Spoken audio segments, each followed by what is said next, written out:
Guys, my name is Timothy Lindsay, productivity coach with Market Center 463 in Portsmouth, New Hampshire. I've got my team with me. I'll introduce them in a second, or I'll let them introduce themselves in a second. Hopefully Allison comes back. Maybe she left for the night. I don't know. So we're all in the same room, mic'd up. Hopefully we won't have any feedback. Audible feedback. Above and beyond that, if there's great feedback at the end, I would love for you guys to tell the world that 463 did a great job. If you don't like what happens tonight, you can tell Gary that Nathan Dickey, our operating principal, did a horrible job. So if you loved it, blame it on us. If you hate it, blame it on Nate. That's what we always tell our agents in our market center. So you guys have gotten into session 5 of Ignite, Generate Your Leads. We're going to talk about that in just a second. I do want to give a few minutes to make sure my team can introduce themselves. So why don't we start right to left and go to Zoe? Hi. I want to make sure they can all hear you too. Yeah, Zoe, go ahead. Patrick, can everybody hear? Yes. No, my silent. Can anyone hear me? Carol, Brooke, can you get a thumbs up if you can hear me at all? They can hear, I right? can hear you, but it kind of goes out just a little bit sometimes. Okay. Okay. You close to the will. mic. I'm not Yes, close enough. just Here we close go. to the mic. There. Close to the mic. Hold Yeah. on. We'll make it. All right, hold on. Sorry, There guys. we go. There we go. How's that? Is that better? Awesome. Perfect, yes. Thanks for that, Brooke. So I'm Zoe Kirkpatrick. I am our launch director here, which means I am half launch coach and half operations for the productivity department here. We do a bunch of training. We do a bunch of Ignite. We do a bunch of yelling. It's all very fun. We try, but really we try to help agents work smarter, not harder, and do the business that they want to do to meet their desired success, right? Whatever that means for you. Everybody's different. Awesome. Thank you, Zoe. Go ahead, Melissa. Can you hear me now? Just be on mic. Just pull the microphone closer to your face. It's a dynamic microphone. You have to speak into it, like Christopher Cross. Yes. Yeah, sing Salem. Yeah. It's before I kiss the mic. So No, don't. that's not, Just- it's not. All right. So I'm the Market Center Tech Trainer, Melissa Burke, out here in New Hampshire. In New Hampshire. You forgot what she did. We just had Dave's hot chicken for the first time. We've all lost our minds. Yeah, Yes. nobody can speak. Yeah. So it's a ton of fun to do the Market Center Tech Training, especially with Command and all the resources that are available and training with our agents and all the new things that are coming down the pike to make your experience, I think, better, easier, better workflow. So it's fantastic to be part of tonight with, lead generation. There's all kinds of cool things to help you out in Command. So there you go. And look, we've got Allison back. Awesome. Allison, you're going to pull the microphone up. You're going to speak into the mic. I would love that. Not the printer. I know. Okay, She's sorry. she's a workhorse. Yeah, we had her make 4 copies and now she's Printer was a little looking for a raise and a bonus structure. Go ahead. All right. Yeah. late, so I don't know what I missed. My name's Allison Mueller. I have been in the business since 2005. I'm a solo agent and was on a team. Now I've been solo for most of my career. And as Tim mentioned earlier, I work with new agents. We have an in-house team that we kind of help get them going. I want to say it's Team Bridge because it's not Team Bridge. We're doing it better than It's our bridge. It's Yeah. our bridge. Yeah. It's Yeah. our Yeah. bridge. Yeah. So we're playing around with that and having a lot of fun with the new kids getting going. Awesome. Thank you guys. Appreciate it. So a couple things, and I see that there's another Zoe. No. Is it Zoe Hast or Zoe Haste? spell it I'm gonna so go with Zoe. Hast. It's Hast. I think the way she just said it, I said it right. Anyway, outside of you, because you're out and about, and I appreciate that. Both feet on the asphalt, don't trip and fall. If you're seated and you could share your market center number or where you're located, that would be super cool. So we all have a better idea where everyone is from. And then above and beyond that, please don't hesitate to put up your digital hand. If you got a question, that's down in reactions, or just come off mute and interrupt. I'll say us. I'm going to say interrupt me. It's impossible to interrupt me. I never stop talking. So you have to just break the flow of traffic. Stop. Yeah. It's not impossible. So- Just be really tenacious. Yes, just jump in. So go ahead. My name, it was Hast, you were right. Oh, there it is. Zoe. I'm from Cumberland, Maryland. We're still a pretty small office, but Hagerstown is our broker. Hmm. And I just started real estate. So this is kind of launching my career for me. Awesome. Well, congratulations. I'm glad you're here. And I know it's a commitment to be online and in class after 6 o'clock. So we're doing our best to make it enjoyable for you. And we'd love to have you guys leave with stuff that you can implement. The most important thing, we're talking about generating leads tonight, session 5 of Ignite, version 6. And there's nothing more important than what you do. There's Gary says it all the time. Gary's got a note on his desk. If it's not my one thing, it's just a distraction. And our one thing, the premise, the question in the book, what is the one thing that I could do that such by doing? Everything else becomes easier or unnecessary. I know no one loves this, but it's lead generate. It's having more conversations to have so we can find people when they become transactional and staying in the gap between transactions, remaining a human, head down, heart up, and just having a relationship with them. So when they become transactional, you were top of mind because you were there for the 5 to 6 years in between transactions, just being a good person. So we'll talk about all that. So we're gonna get to the next slide. Zoe's can join the slide deck, so that's also magical because otherwise I'll just talk about slide 3 for Otherwise, 2 we hours. really will Yeah, we'd be here till till 11 o'clock, which could be real fun. You never know. So, real estate expert, and then we're in lead generation right now. So you guys, as we've advanced, we're in the lead generation pillar right now, and that's what this section is going to be all about. Again, lead generation is the most important thing that we do. This is why we build a moat around our business every morning. We want to make sure we're doing that, and having enough conversations, getting permission to put people into your command as well. If you're just getting started, you just open command. It's a big space. This is going to be the thing, and Allison could speak to this. This is the thing that when you do step away, whenever Allison decides to leave, our dear friend here, when you're going to leave real estate, if you do want to have that opportunity to, hey, I'm going to sell my business, it's going to come down to the robust data that you have on a thumb drive. And I know that's sort of like, that doesn't really make sense, but that's what we're selling for people that are like, I'm going to retire and sell my real estate business or pass it on to somebody and have an additional stream of passive income for referrals for the rest of forever. How awesome is your thumb drive? Does it have Tim and maybe a New Hampshire phone number and half of an email, or does it have a bunch of robust data and all the conversations you've ever had with me? So we're going to focus on that and where you can find more leads as well. So again, we're going to talk about you, the lead generator, the lead generation model. If you guys, if you're just getting started with Keller Williams, at our market center, we don't call you new agents. You're a new agent the day your license lands. After that, you're a growing agent. So as growing agents, if you haven't yet been through your first business planning clinic, a lot of market centers and historically nationally, you'll see us offer it on KW Connect in the fall. People usually run business planning clinics, which is the big class based on the Millionaire Real Estate Agent book.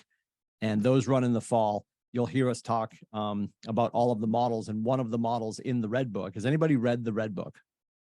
Pun intended. Yes.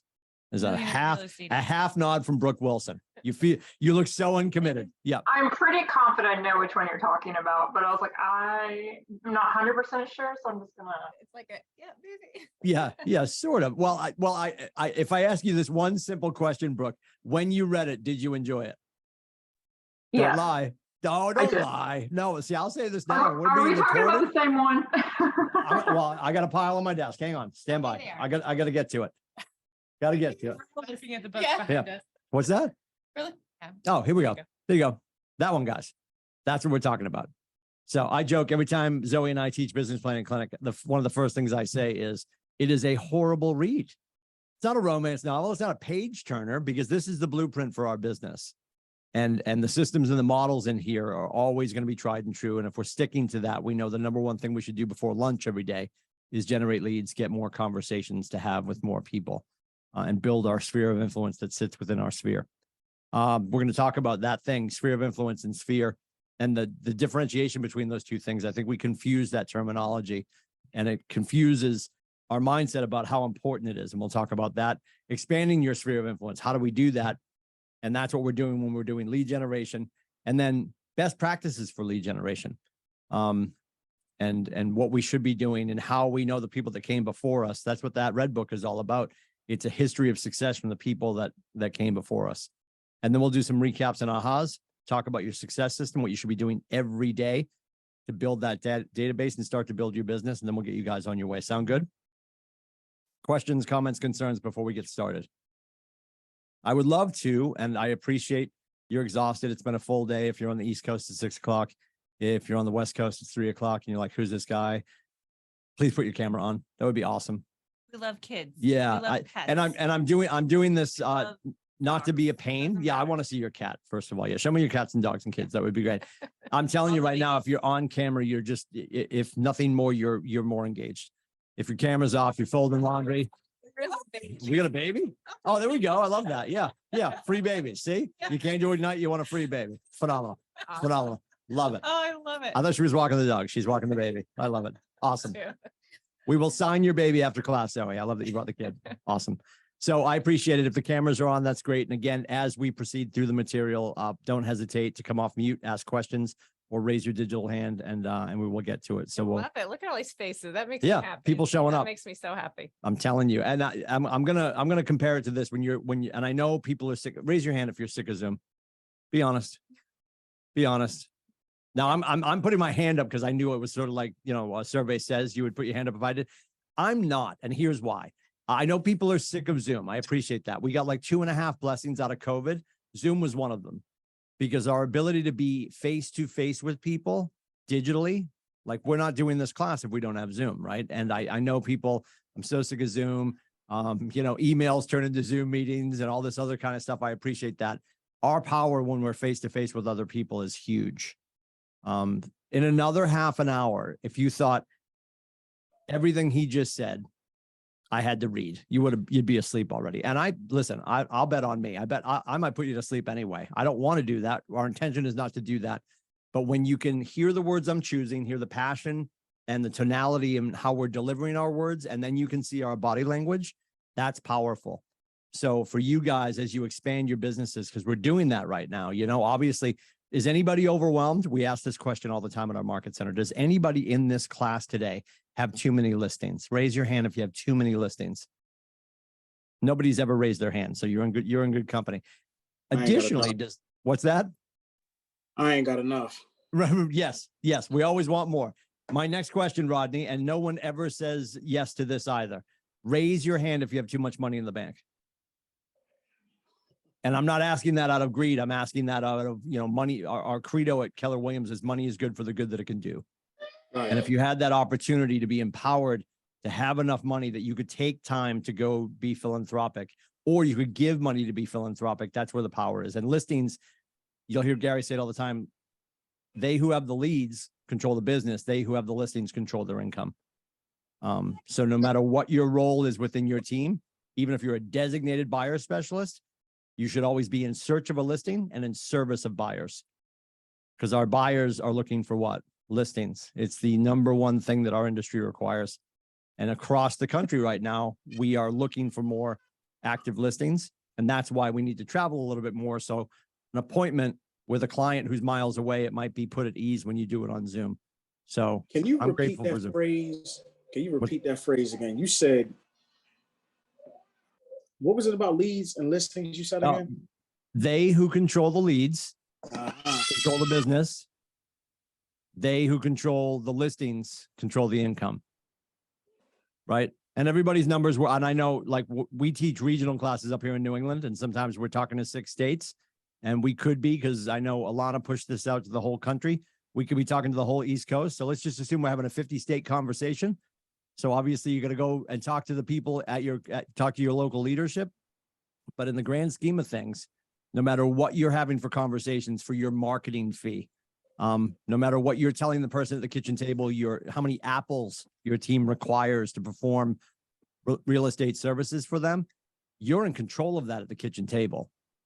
You get to pick the zip code you're going to work in. You get to also talk about what your marketing fee is going to be. On the buyer's side, we are waiting for the listings to come on, right? How many people are working with buyers right now? Raise your hand if you're working with buyers. Potential. Yep, potential. And I've always asked our agent here, Zoe and I always ask, are you working with buyers or waiting with them? Because a lot of people have buyers they claim they're working with, but you're waiting for somebody else to go get the listing. So again, no matter what your team structure is, and I say this with love, if you are working with buyers, your rainmaker, your team lead, your designated listing agent would never be upset that you came into the office and said, hey, I got a kitchen table for us to go to Wednesday night. Right. So we are in pursuit of listings in service of our buyers. Always. You guys are always going to be in the right place if you're looking for your next kitchen table. So from Gary Keller, my fear of failure was greater than my fear of lead generating. And that's the whole thing. If anybody in the room taking bold, have you ever taken the class bold? Anybody? Couple hands up. We've taken bold. If you haven't taken bold, comes Everybody around. know what bold is? Yeah, is anybody aware of what bold is? Have you heard I about don't. it? Have you I seen? don't. Can you explain that? Yeah, so bold. Let's have Allison. Yeah, Allison, talk about bold. Talk about bold. Hi, everybody. Rodney, thank you for jumping in on the conversation. I feel like having all these dialogues with people from all over is the greatest gift ever. Not a problem. Not a problem. So BOLD it stands for Business Objective, a Life by Design. And I'm probably not going to do it total service. I've done it I think I've done it 3 times. And it is, of the many wonderful things offered at Keller Williams, it is the biggest thing. It was the pivotal class and experience that completely changed my business. Mm. It's part team building, it's part accountability, it's part motivation, it's part self-exploration, figuring out your weaknesses, your strengths, and exploiting both of them, and the fear of failure, realizing that like if I fail at this, what's my option? Mm. What's gonna happen if I fail? And I personally, when I got into real estate, I was thrown into the deep end of the pool because my husband was involved in a company that wasn't doing well. We had a baby at home. And I thought, this is the worst way to live. I hate this. And so failure was not an option for me. I did not like being held at the mercy of everybody else around us in our world. So I said, that's it. And BOLD is what helps you literally jump off the diving board and go into the deep end. There's safety floats around, but you have to swim to get to them. And I feel like that is it's 8 weeks. Is that right? It's 7 sessions now, 7 but sessions. usually when it gets delivered, you go to session 1, there's a break. So it Yeah. works out chronologically, it'll work out to about 9 weeks, So which is great. it's amazing script practice, conversation practice. It's the most supportive and inclusive experience I think you could probably ever experience in real estate. And it's a place to practice and grow and make the mistakes, but then take it out into the real world and have some more confidence to get out there and do it again and keep doing it and keep doing it and keep doing it until you find your voice and you find your way and you find the language and the scripts that work for you. Perfect. Yeah. If you go to your local leadership at your market center and just ask, BOLD launches, there's 5 launches every year. They're in launch 2 right now. And there'll be one over the summer, or one late spring, 1 summer, and then 1 in the fall. And you'll see a lot of market centers will grab that October BOLD because that lights you on fire. Don't forget, we're 90 days out, right? So if you're in a BOLD that starts on October 1st, those activities are actually going to be actualities on January 1st. So when you go to a kitchen table on October 1st, that might be a closing table by Christmas, based on the fact of getting it online, getting the buyer, having the buyer, lending takes 45 days. So we always want to be thinking whatever today is, which today actually would be July 19th, I believe. April 20th is July 19th. So unless you run into a guy with a cotton bag full of money who wants to buy a house yesterday, you're about 90 days out from income. So either Rodney stubbed his toe or he didn't like that math. I don't know what just happened, but yeah, he just went off camera and shouted. So we're going to do a wellness check in 20 minutes, Rodney, if you're not back. Yeah. Can I say one other thing about Sure. It's a rotating coach situation. And the first time I took BOLD, I connected with the coach. I connected with the person leading that group, and it was amazing. I've taken it other times and I've just had different connections, not one. They're just different. One was better for me in one way, another was better for me in another way. So I would encourage you to take it more than once because the people are different every time. The coach is different every time, and everybody brings something different to the conversation. And most of our really popular classes, and that will get delivered again in your region. You'll probably see it pop up about 5. There'll be 5 different launches, whether your region delivers it that many times or not. And if you go to KW Maps coaching page and just go to BOLD, you'll see where it's available right now in your area. And then you can just ask your local leadership about. There are also regions who offer it digitally. Yeah, Still digital. Yep. We recommend highly taking it in person if you can. It's much, much better in person, but you can take it digitally from anywhere. So we ran it digitally a couple of years ago, and I know we had people from, during from COVID. all over in ours. So yeah, but definitely ask your MCA, ask your oh my goodness, agent services coordinators and they'll be able to guide you. Awesome. Perfect. Let's go to the next slide.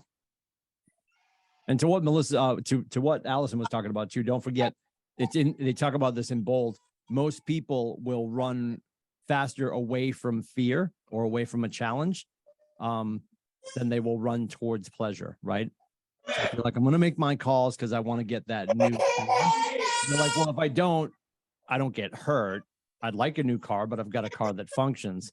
But if you get that, can somebody mute? I love Zoe, but I think that might be her baby. Oh, no. Somebody's got a baby who's interactive in the chat. If we could just mute, I would love that. Thank you. Awesome.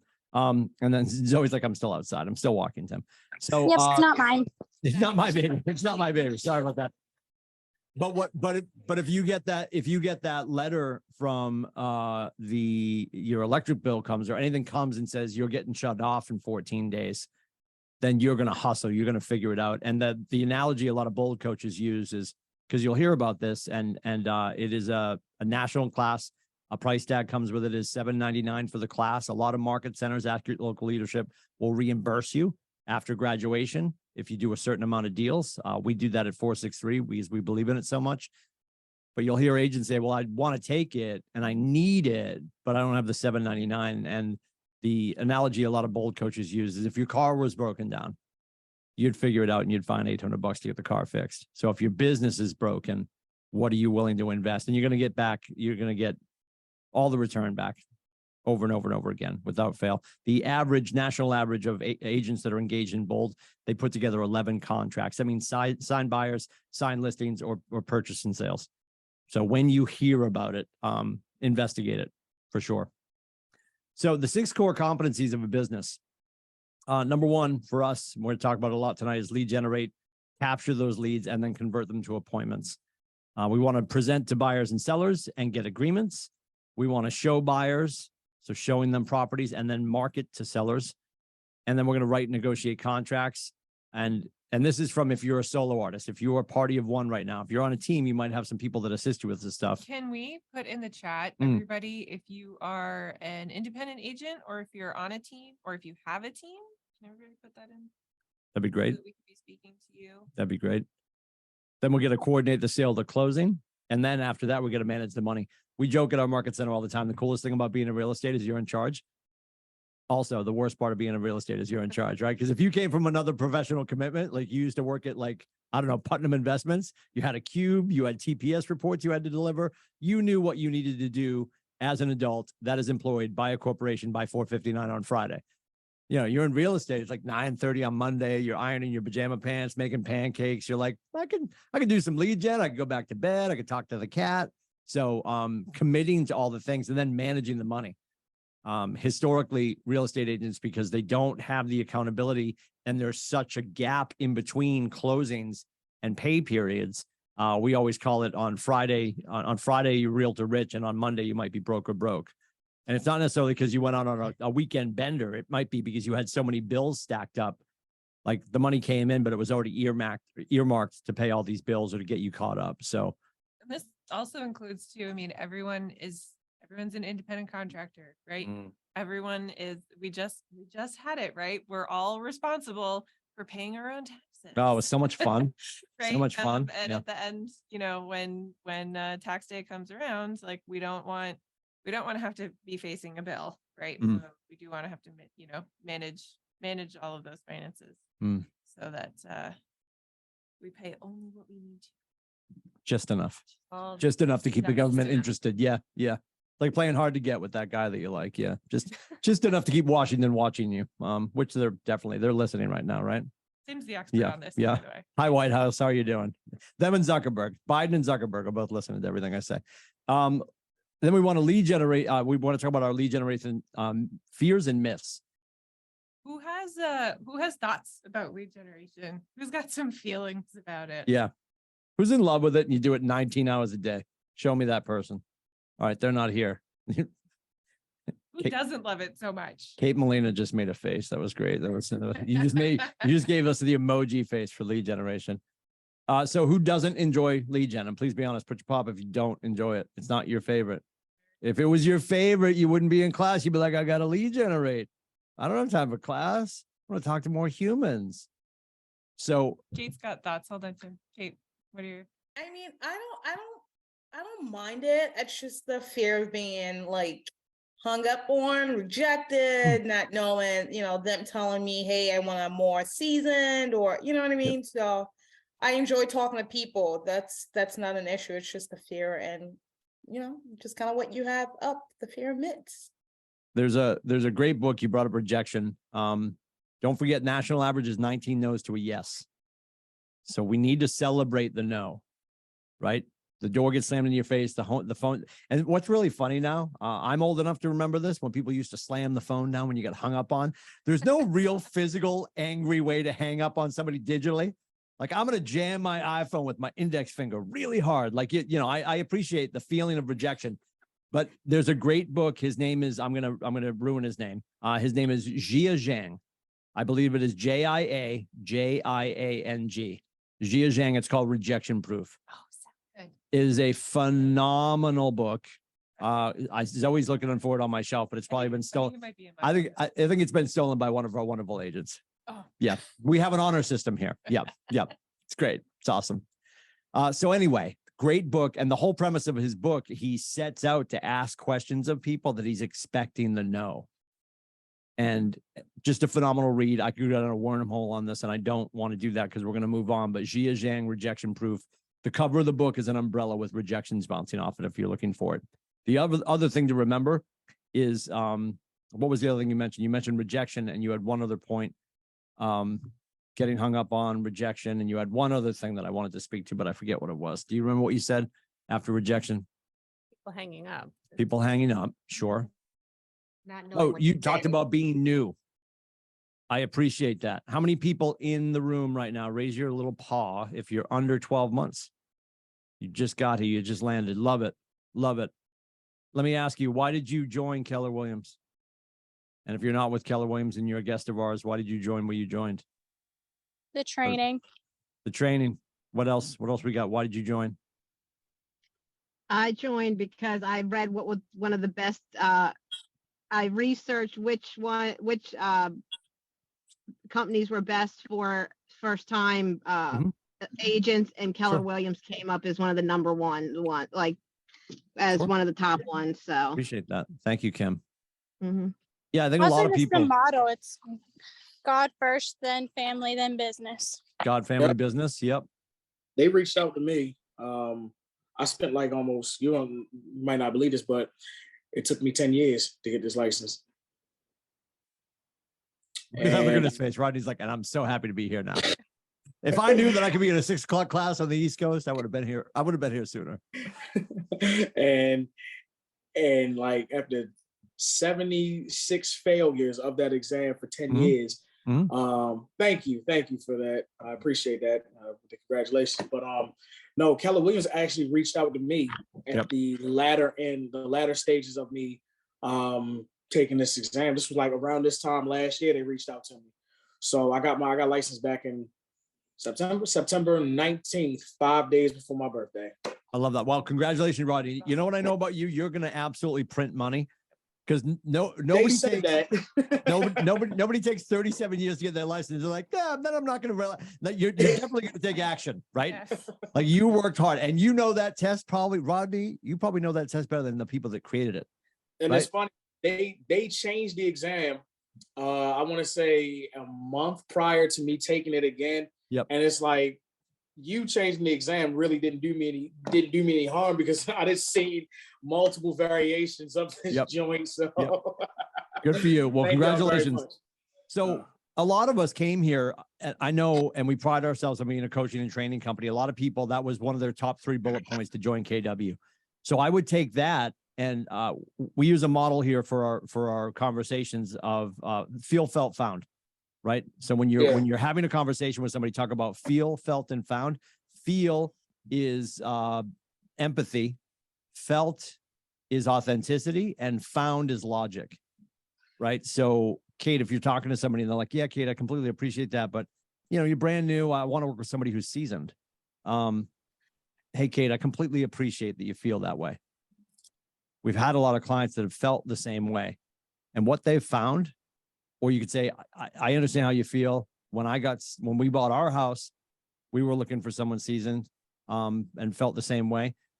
What we found in working in the agents that are on my team that are just getting started, I'm working with fewer clients. You have all of my attention right now. And above and beyond that, for the same reason I chose Keller Williams, I want to empower you to choose me because I'm backed by the best. And I'm talking about my specific market center right now. I have 668 teammates, a text or a phone call away. And what you need to remember too, if you are getting into your phone, and we're going to talk about lead generation, if you're talking to the people that you know and love and trust already in your phone, Kate, they already know and love and trust you from some other venue in your life. So they're just going to apply that trust in this arena now. So a lot of you, your first deal is going to be with somebody that you already know, and they're going to entrust you to help them with arguably their largest transaction of their life, because they know that you'll have their best interest. And if you need to add that layer of, yep, I am getting started. And that's why I chose a team that I know will support me and my clients. So I'd love to discuss it more with you. And I appreciate you're probably going to talk to a bunch of agents. I also want to interview for the job, and I can do that, Mr. Lindsay, tomorrow at 3 or Thursday at 5. And just stare at them uncomfortably like I'm doing at you right now, right? And do the thing that I never do, Kate. Shut up and let the dead air do the heavy lifting, right? Can I add something? You can. They don't know that you don't know something. Mm-hmm. You don't have to wear Yeah. it all over Yeah. your face or write a resume Yep. about it. You don't have to tell them. Exactly. Yeah. And they probably don't know anything either. So don't always assume that the person on the other end of the phone or the email Yep. knows more than you. They could be just as clueless about what it means to buy a house or what a purchase and sales agreement looks like. So I encourage you to not get too inside your head about it. Well, and all things considered, like you head over to Starbucks in the morning, Kate, and you're dropping $43 on a Maca Cafe Americano Latte Forensic Science Explosion. I don't know what you're buying. I don't know what your treat is. When the barista comes over, you're like, listen, have you been here for 15 years? Did you start last week? Because I need an expert. I need a ballistics expert to put. Yeah, like nobody's asking that, right? You go in and you're buying you're at your favorite shoe store buying some red bottoms, right? Those are more than a house. You know, like listen, Barry, your name tag looks brand new. I don't know if you can sell me these shoes. All he has to do is go back and get your size, right? But don't forget, you guys, you're never going to be the source. You're the source of the source. I chose KW and start to throw stats around, right? I chose KW because I had gone and met with them, and I looked at the stats. They ran one of every 5 deals ran through a Keller Williams agency last year. We're 20% of the market in 2022. And probably the best thing you could do as well, Kate, is just rather than just go on your diatribe of how awesome you are and why they should choose you and why you chose KW, just interesting, Mr. Lindsay, what's important to you about working with someone who's seasoned? You know, or make light of it. If you have a good relationship, make light of it. Like, listen, if I come back tomorrow with some fake gray hair, are you going to sign with me? Or like, what is it really about? Investigate why it's important to have someone seasoned. Because someone seasoned is set in their ways. I'm learning from the best right now. I'm asking more questions than I've ever asked before in any other industry. So this graphic on page 10 is your sphere. And everybody talks about this. It's funny too. Everybody's got somebody in their office that calls it their sphere of influence. That's very violent. Let's not do that. The sphere of influence, right? So it's the circle of people in your life who have the most influence. And I think we get confused when we talk about, well, I'm going to call my sphere. There are 2 different things. And I might be the only person ever here to talk about this, but I think it's important to make the delineation. The people in your life are in your sphere. Everyone in your phone is in your sphere. Some of those people have influence over other people, or you have influence over them. That is your sphere of influence. So if you think about it, like if you look at the diagram on slide number 10, see the people in the two blue shades on the outside, they're in the sphere. The next 2 circles in, that's your sphere of influence. That circle in the middle, that's you. So use that image and think about like you in a boat. You got a bunch of people in the water around your boat. Your job is to have conversations and pull them into the boat. And when you do that enough, you're thinking, I need a bigger boat, right? You need an ambassadorship, right? You need a new ship, and you need to pull people into the boat. And as I'm pulling the first person into the boat, I pull Rodney in, and I'm like, hey, there's somebody, because what we can't see here, all that white is dry land around the body of water. And I'm pulling Rodney into the boat and saying, hey, who's that over there on dry land? oh, that's Brooke Wilson. You should definitely get to know her. And then I have my first conversation with Brooke and I pull her into the water and I nurture her into the boat. We have to have, it's somewhere between the 7th and 20th conversation that people become transactional. So if you're like, Tim, I called everybody on my phone once. Awesome. Spin again, right? The video game of what we do is stay in contact. And I'm not calling Brooke every other day saying, Brooke, you want to buy a house today? No, How about cool. today? What about Yeah, today? yeah, I'll call you in 2 days. Ready? Like it's not check a box. It's call, engage, make it all about them. And then when they're transactional, you'll be top of mind because you called and cared in the gap. And or devil's advocate here, Tim. Yep. There are people in your sphere. Actually, I'm gonna roll back. What's the number one thing that people might say about talking to their sphere about real estate? What's the top thing? What's the number one thing in your mind when we say talk to your people you know, love, and trust about real estate?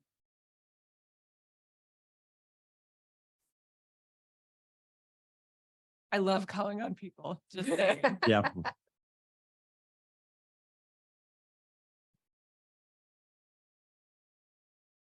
First person to answer gets a Buick.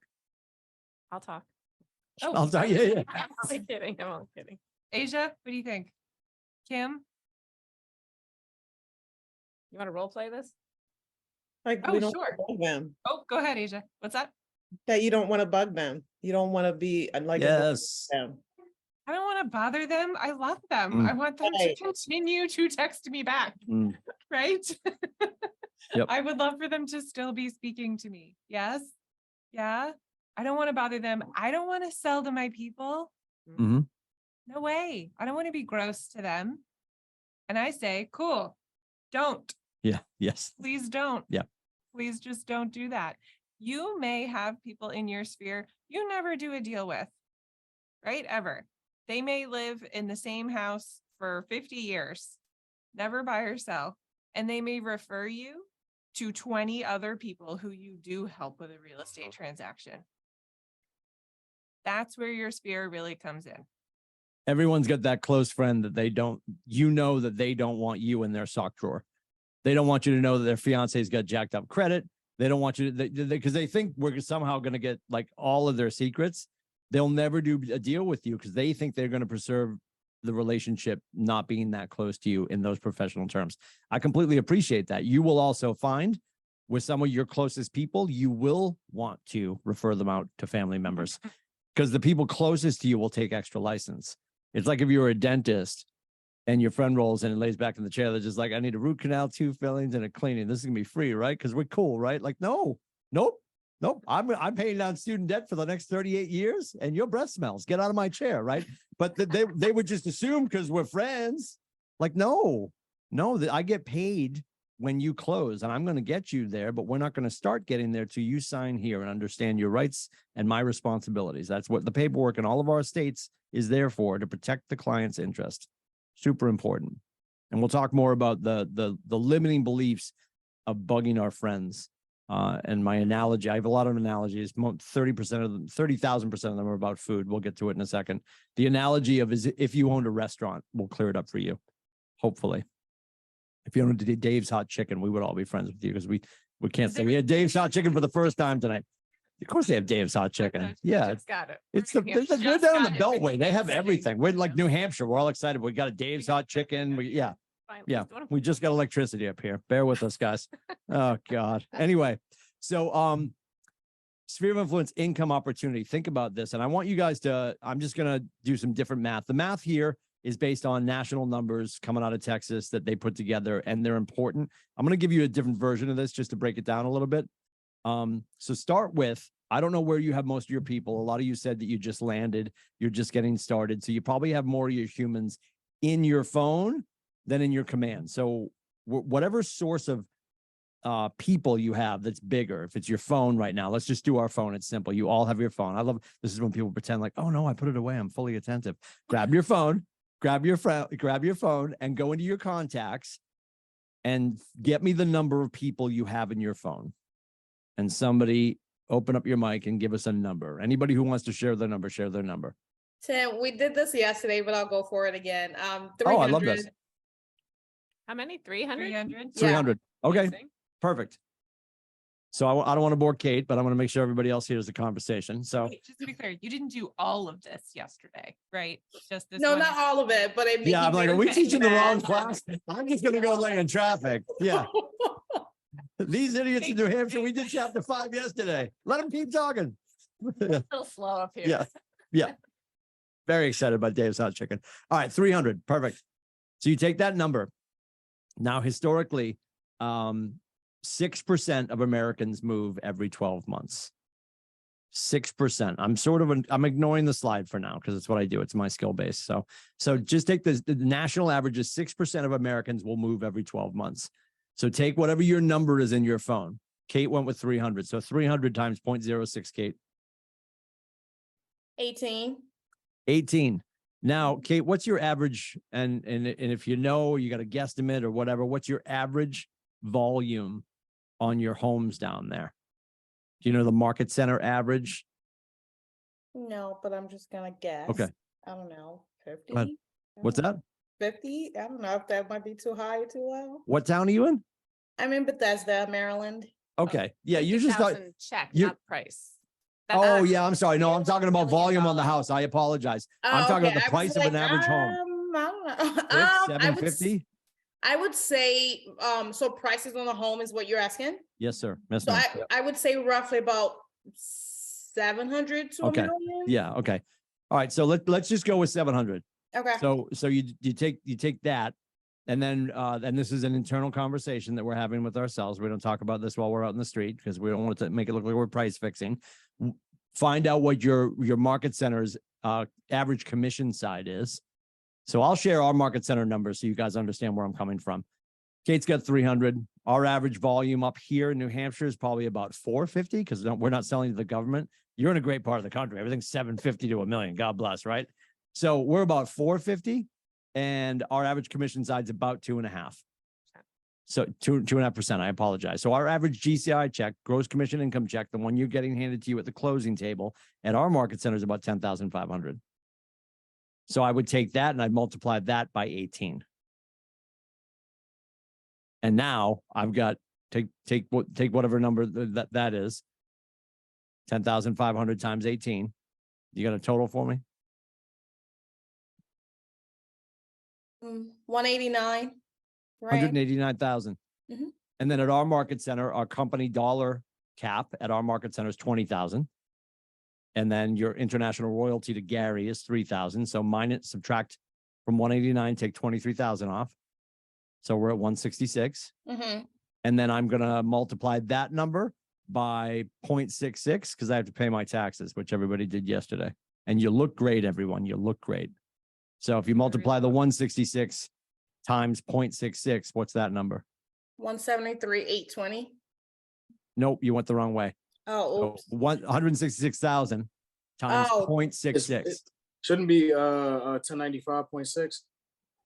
Do I have that right? I'm sorry, 1095.6. Okay, that sounds that sounds better. So I'll believe that. you're gonna basically you want to run the math 0.66 to figure out what your 33% ish that you're gonna send to the government. So Okay. now that final number is what you have in the bank. The mindset is, and the pushback we normally hear when we do this exercise with agents, especially veteran agents, is, well, yeah, but I had that amount of people on my phone last year and I didn't experience that kind of income or that many transactions because we didn't invite our face to the transactions, right?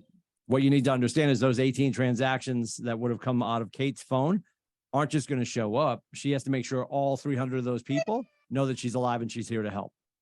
And we have to do that by getting a hold of them. The reason I use the restaurant analogy is if your friends own a restaurant, we're going to pick on Dave's Hot Chicken again because we're so excited we went for the first time.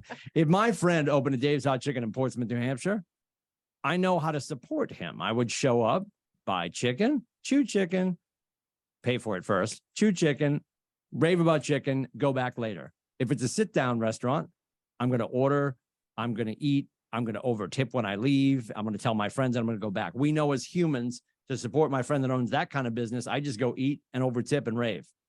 With real estate, how many of your friends know what you do for a living? Has anybody on screen told everyone in their life they're in real estate? In a manner of speaking, yes. Well, you've been trying to pass the test since 1982, Rodney. So yeah, of course they know. I'm just kidding. Go ahead. Yeah. Well, no, but you just sort of gave me a sort of, right? Yeah, I mean, the reason being is because, like, I've so all my inner circle, they know. My entire inner circle knows. My my entire family knows, from mother of my kids and Sure. their side of the family, they know. Sure. My church knows, and in I guess anything in between, like people on Facebook, people I went to school with, I let them all know on there. I let them all know via social media, from Facebook, Instagram. I let them all know. So of all those people, Rodney, how often do you ask them for the opportunity to serve? Ah, Oh, good one. huh. That's Huh. a good one. Yeah. So, well, here's the concern is we'll have agents, because Zoe and I are always making sure our agents are talking to everybody. You gotta tell everyone in your life 7 times you're in real estate before they forget. And then occasionally we'll have an agent show up and knock on the door and be like, listen, Zoe told everybody 7 times. Well, if you actually had those conversations and everyone in your phone had 7 conversations with you, you can't show up to our office and say, I'm done talking to everyone, because that would have spurned you finding more people to help, first of all. The other half of that coin is, you talked about your inner circle knowing, Rodney. My concern for you is, do they understand you do real estate? Do they understand how you do real estate? No. Yeah, guaranteed. Most of our friends, my favorite network to hate, HGTV, right? Yeah, right? It's a moron festival, right? All of our friends who are civilians, they wouldn't know. The same way I don't know how to run a restaurant. I know how to work. I know how to work my mouth at a restaurant, right? Yeah, sit down, pay, chew, love it, leave, right? We understand our civilian side of that business. When it comes to real estate, they think you guys walk into the lobby and there's pony rides and soft serve ice cream and they're handing out leads and money. No, it's a grind. All of us are selling It something is. every day. Yeah, That's what they think. it's a grind. So you have to have that uncomfortable conversation. It's called the proximity effect, Rodney. You've got to turn to your best friend. What's your best friend's name? Ian. Ian? Yes. You got to turn to Ian and be like, listen, man, I know that you know that I worked so hard to get this license. I know that you know I do real estate. What I need you to understand is that I require your help to do so. Let me explain.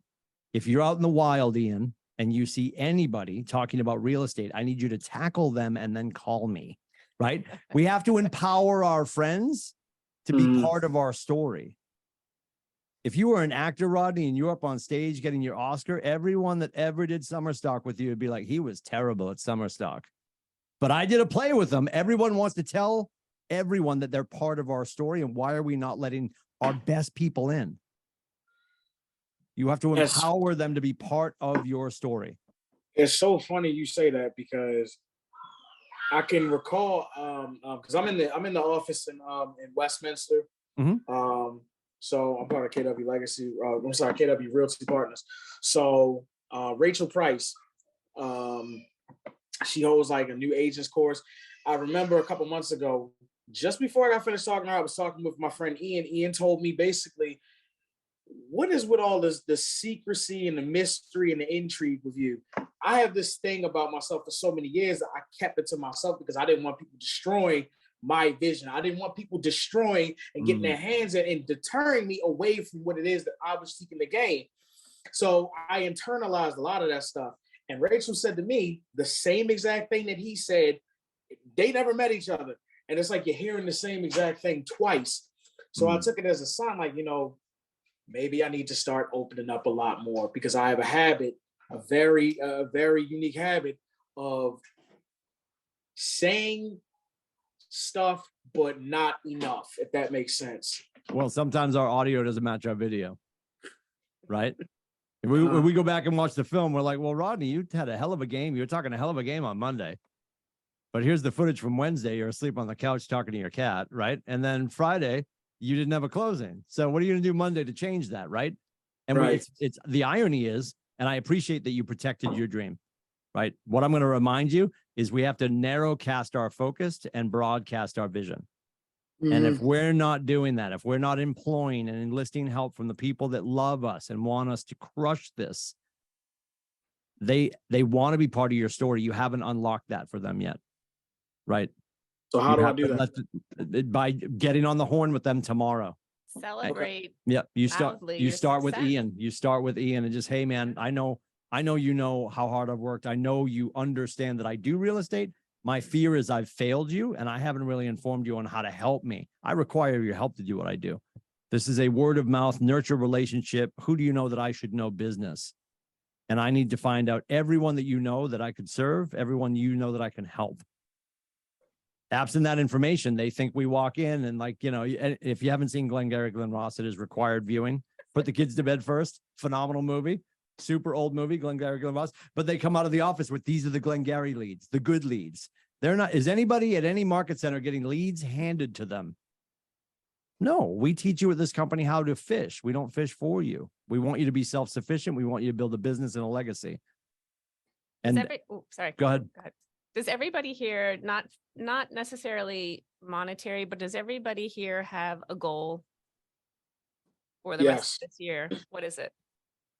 My goal for this year, you talking about in real estate or just in general? It could be any, but let's stick with real estate. Okay. My goal is to sell double-digit homes, 10 to 20. 10 to 20 Okay. homes. Mhm. So when, Other goals. yeah, I want to hear some others. Yep. Other goals. Who else? My goal is a little bit smaller since I just started. I want to sell 3 homes and I also want to buy an investment property. Okay. Who else? So I'm going to challenge Zoe real quick, which I do all week with the other Zoe here, but I'm going to do it with you. So Zoe has, I appreciate that you want to keep, and I can already hear you maybe thinking it. You want to set some realistic goals. Yes. Yeah, Yeah. And I know you're pushing around short stack. What's the kid's name? Knox. Knox. Wonderful. You're going to be a quarterback. That's a great quarterback name, by the way. So, We hope Knox- so. Yeah, the scouting report is going to say Knox has a great arm. Yeah. So anyway, so in the grand scheme of things, there's going to be no judgment around what you do or don't do. So I'm just going to ask you to like 2x or 3x that goal.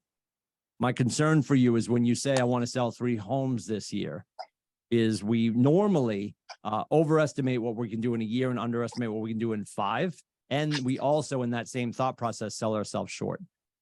Mhm. Nobody else is trying to accomplish your goal. So if you make it a big, hairy, audacious goal and you set something a little more aspirational and ostentatious and make it 10, just to say 10. Because what if you set the goal of 10, Zoe, and you fall flat on your face and only get 6 sold? Would that be okay? That would be great. And nobody gets to judge your goal. So I'm just going to ask you as a coach at Keller Williams to just set a higher goal. And because you're along the way in pursuit of those 10 families served and selling those 10 homes to those 10 families, you're going to create skill sets and efficiencies that are going to far surpass 3. Goals are very visual for me. So I have they're very simple goals. And we did this as a team at year end last year. We wrote down our personal goals, our professional goals, write them down, stick them on a piece of paper on the wall in front of you or on your computer, a sticky note, but someplace that you see it every day so that when you're calling your friends in your database and your family and everybody in your phone, I'm running a contest with my team, with my colleagues. My goal is to help 10 families this year. Who do you know that I can help? Mm. Does that sound awful to say that? Not at all. It sounds salesy. Nope. Does it sound like I was pushing, I was hard, I was obnoxious? So for me, that feels natural coming out of my mouth. So just make it conversational and natural. And you're leading with value by saying that you want to help people. Love it. Yep. So put your Perfect. goals in front of you so you see them every single day. It doesn't have to be a long, I don't like it to be a long list because then you forget what's on the list. Just put 1 or 2 things. And Zoe, you had a great point. When we make it about service first and sales second, and you start every day head down, heart up, like it's never going to be about the transaction. If we make it transactional, it's going to feel transactional. And your friends are, if you, we joked earlier, if I call Brooke every other week, hey, Brooke, Tim again, just checking, you going to buy, sell, or invest? No, cool. Call you in 2 weeks. She's like, well, I'm definitely not looking forward to that. Right. Picking up Yeah. that call. I'm now going to voicemail, or she's running down to T-Mobile. She's like, I need a new number. This guy won't leave me alone. Right. So like that's your mom will stop taking your call. Right. That's just a terrible engagement. Right. But if I'm calling and just saying, hey, and we have the Ford conversation. Who knows what the Ford conversation is? It's when you call your friend because your Ford broke down on the side of the road. No, I'm just kidding. Cars, right? Family, occupation, recreation, dreams, right? And that's a family, occupation, recreation, and dreams are the organic components of most human interactions. And if I start with Rodney and say, how's the family? How are the kids? Great. He asked me how Janine and the boys are. Awesome. I ask him how, wherever he is, Dave's Hot Chicken, Putnam Investments, whatever. And he's like, it's okay. You know, and then he's like, hey, how's real estate? He just gave me permission to kick the door in, right? Throw in the flashbang, stun him and take over the conversation and just ask for the opportunity to serve. Roddy, I'm really glad you asked. I just sat with my team. We're just into the second quarter. Our intention was to help 48 families this year. Who do you know that we should know? Who do you know that we could serve? And when we make it, if we can romanticize what we do for a living and pull it out of the transactional mindset, people are going to want to be part of that story. We have to invite them to be part of that story because nobody else is going to do that for you. That's incumbent upon you for sure. So the slide on 13, the orange people, those are the influencers, right? You've got people in your life, you know, right now, after we described people of influence and then the other people in your sphere, right? I always pick on your Aunt Julie. Everybody's got an aunt. Aunt Julie's awesome. We love her. When she needs to move, we're going to take care of her and her cat Mittens. But all Aunt Julie does is talk to the cat. Hey, Tim, Yes. I was going to ask about the database. Can we talk about Command? There it is. So the Market Center Tech Trainer is here. I'm going to invite you to put your helmet on and get ready to talk tech. Yeah, go ahead. Go ahead, Melissa. Guys, as part of your Keller Williams being an agent, the dues that you pay, you guys get a CRM, which does anybody know what CRM stands for? No. Okay. No. It's a fancy term for a way to engage with your clients. It's Keep in touch machine. yeah, it's a keep in touch machine. I love that. And it That's a terrible idea. No, we're not printing those shirts. it does not match CRM. Keep It's in a touch customer machine. relationship Sounds like an management. HR concern. Go ahead. All I right. love the keep in touch machine. No, So keep going. in order to keep track, they're cracking themselves up. In order to keep track of the conversations that you have with people so that you're not saying the same things over and over again, it's important to keep track of those conversations, right? So I'm not saying the same thing to somebody 3 weeks later. Like, and if you're talking to enough people, you're gonna find that, oh my gosh, I can't remember the last time I talked to so-and-so. What did I talk to them last about? Also, how do you remember who likes soccer, who likes lacrosse, who likes football? Like any of those things that keep you in the relationship that we're talking about, that, you know, to Ford, huh, Tim? Family, occupation, recreation, and dreams. Yes. Yep. Love that. Yep. Command has a system for that. You would be able to tag them in the system. Has anybody here been on Command yet? We've got a couple people. Anybody loving it? Oh, yeah. Just me. Hates the one. Does anyone Yeah. have the mobile app? Yeah, does anybody? Oh, Marty Cruz has got it too. Okay. All right, we're good. Yes. Anyone have the mobile app? Hands? Kim just raised her hand. Yep. Yeah. Perfect. All right. Perfect. What makes the mobile app better than Amen. desktop? Amen. Amen. Yep. Yeah, absolutely. 4,000%. So the mobile app definitely has been designed for you on the go because you're trying to have conversations. You're not trying to sit at your desk and build this database. So you can be building it, as you're doing it, as you're doing the thing. Do you guys already know the magic that happened a couple weeks ago in the Command app? Does anybody know? Can anybody tell all of us what happened? I can. Hi, Kim. Oh, go ahead. Whoever wants to go first. I believe now you can import your contacts directly from your phone to Command. Mm-hmm. That's a big deal. That's a big deal. Yeah, it used to be that you have to download it from your phone into a CSV file and then import it into the command and match all the fields. And then you get rejection. How sad is rejection from your phone? Anyway, so now you can pick people on your phone from your phone contacts and bring them over. I would not suggest that you do everyone because there are people that don't want to hear from you, like that pound Val. That's just the balance on your phone, or pound data, how much data you've used. We do not want to talk real estate with you. But just wanted to point out that when you're building your database and you're adding people from your sphere, it is a lot easier now with the Command mobile app. And again, the reason is just so, what did you call that, Zoe? It was brilliant. I loved it. Your keep in touch machine. So using Nope. that. Oh, brilliant, Tim. I'm using. Speedos.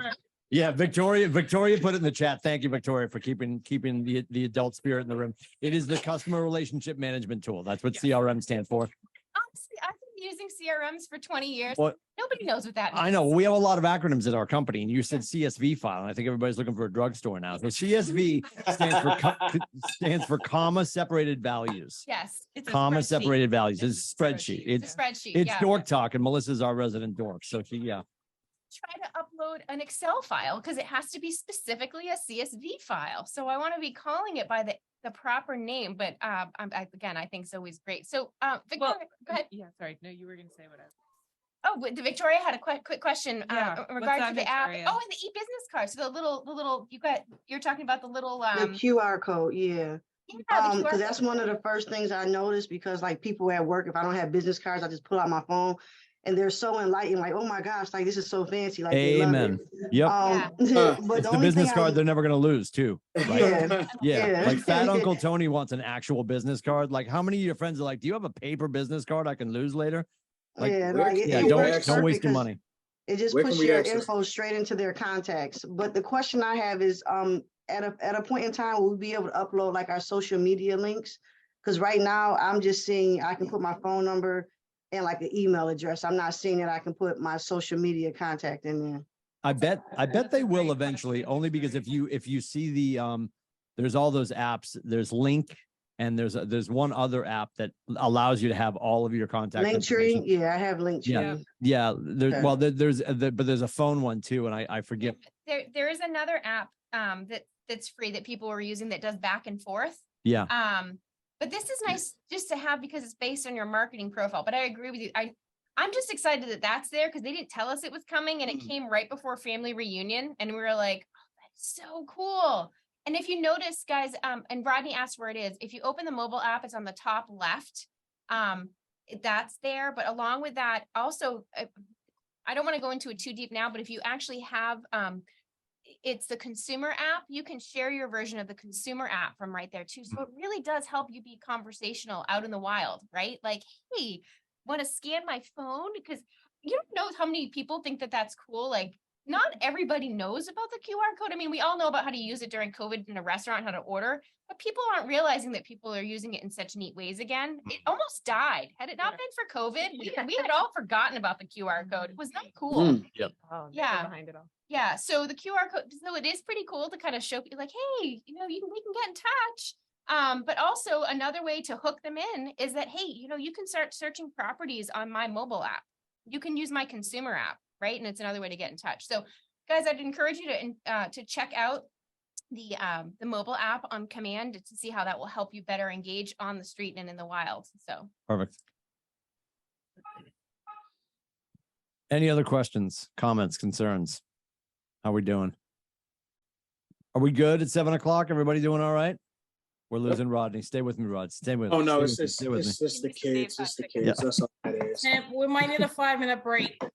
Oh, you want to do that? I need a 5 minutes. All right, let's do that. It is I've got 7:04:04 right now. We'll be back at 7:08:59. perfect. Speak quickly. There, I said it. Go. Yep.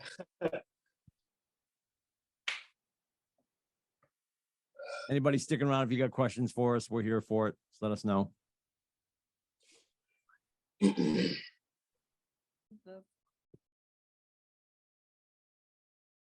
on, I'm sharing it. Thank you for that question, Marcia. I'm gonna get the link for you shortly.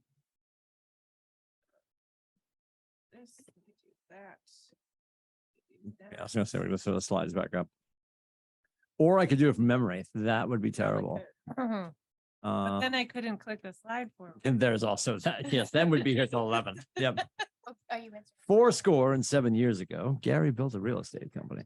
All right, so let's get back into it. We are moving through the lead generation model. What's the question? Somebody's asking a question. Can I just make an admission? I would love that. Guys, I am so sorry. I am over 40 and Oh my God, we're doing this now. I'm 51. All right, there it is. There it is. Here we go. We're checking IDs now. pound balance. You guys may call it hashtag. It is a hashtag, Barbara. What are you doing? Oh gosh. You what you Anyway, meant, Grandma.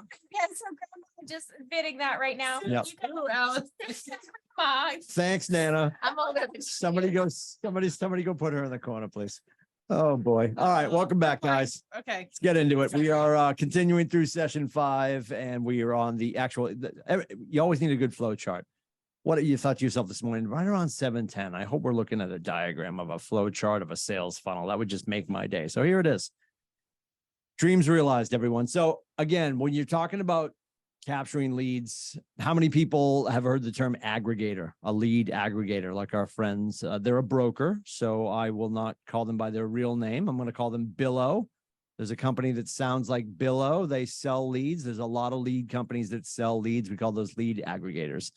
Most of our lead aggregators that are selling you leads are going to be selling you stuff that's at the top of the funnel. So picture up by the red number 1, lead capture. That's also when I get off the phone with Asia and she's like, you should talk to my friend Zoe. Now that lead, that's my opportunity to go call Zoe because Asia told me that Zoe might be moving because Knox is going to need a huge backyard because he's got a great arm and he's going to be a football quarterback for whatever school Zoe wants him to go to. All that being considered, that's going to be a top of the funnel lead. There's an opportunity as well with the leads that are coming in from aggregators. If you're in a relationship where people are sending you leads and you're paying for them, most of those online leads are going to be months out. There's a lot of nurturing that you still have to do.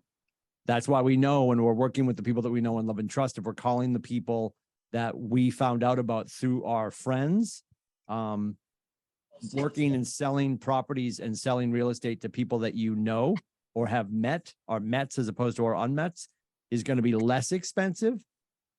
And there's going to be a shorter time frame. You will get to the closing table quicker. You will spend less time and money moving them through your funnel. But we want to get conversations in there. We can do that through prospecting and marketing. What do we consider prospecting, guys? What is the thing that we do that is called, we consider prospecting?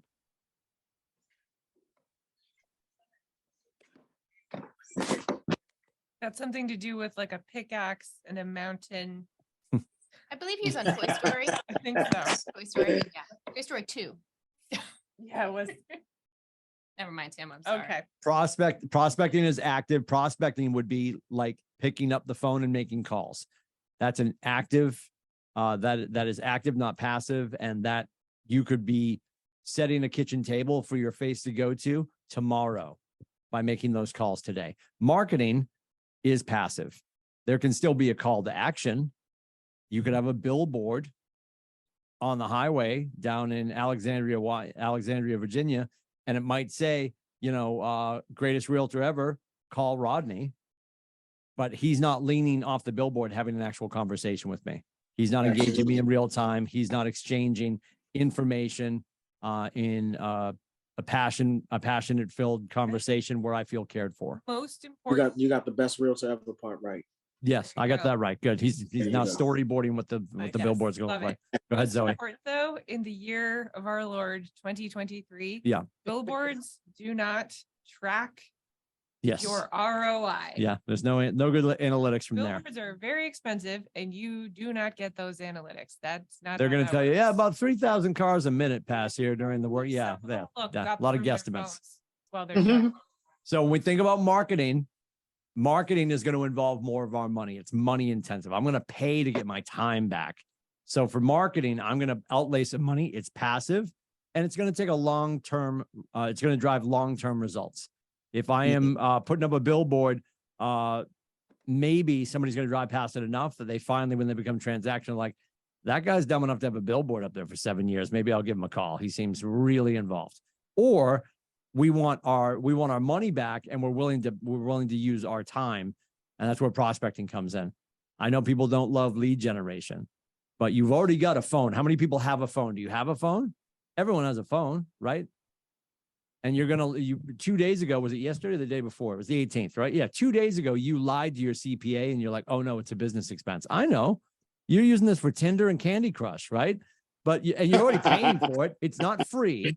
You're already paying for it. So what if you lifted this to your face and talked to your people and empowered them to help you, right? So we're going to get our time back if we spend our money on marketing.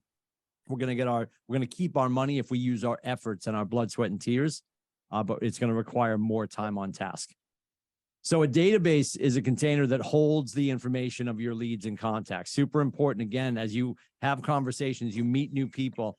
I'm going to make sure that I have Zoe Haston there. I'm going to get her phone number. I'm going to make sure I have her email and her physical address. You're going to have a lot of people that tell you, and we know physical addresses are important because of doing neighborhood nurtures in command. Now, you might have a friend that says, no, just use my P.O. box. Absolutely grab the P.O. box so you can send physical mail if that's part of one of your smart plans, but I still need their physical address and let them know you'll never send anything there. But moving forward, hey, Rodney, if I ever earn the right to serve you with real estate, I want to be able to have where you're living so I can tell the story of where you're living and where you're going. And I can start to curate that story for the buyer that will buy your home when you move on to your next home. And I'll be able to research and find out about where you want to live. So it's super important that we're gathering as much intel as possible. And to stay human in the gap, right? They're going to transact every 5 to 7 years. And I think about this all the time. 4,000 years ago, my dad had an insurance guy from Prudential, and we used to get birthday cards. For the life of me, I don't remember his name, but I remember that my dad's insurance guy from Prudential used to send us birthday cards.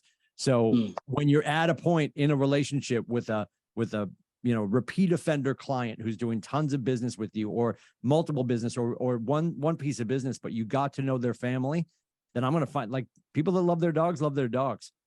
Cool. You got a golden retriever named Timmy. When was he born? What's his favorite color? Like, I'm going to get all the data on the dog too. A lot of dog owners love the dog in the house more than they love the other person in the house. We know this, right? So, and if I can be sending a birthday card to somebody's golden retriever, I'm probably going to get their next move. I'm going to be top of mind for them. And that's going to be sitting on the kitchen, their island in their kitchen. And their friends are like, who sent Mittens, your cat, a birthday card? Oh, Timmy, my realtor. He's awesome. Right. So how do we show up in the gap? And then having more details about their life, because what's important to them, guys? What's everybody's favorite radio station?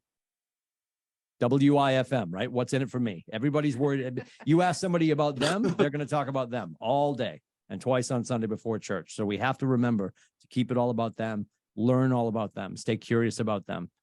A smart database is a data bank. This is where your money gets made.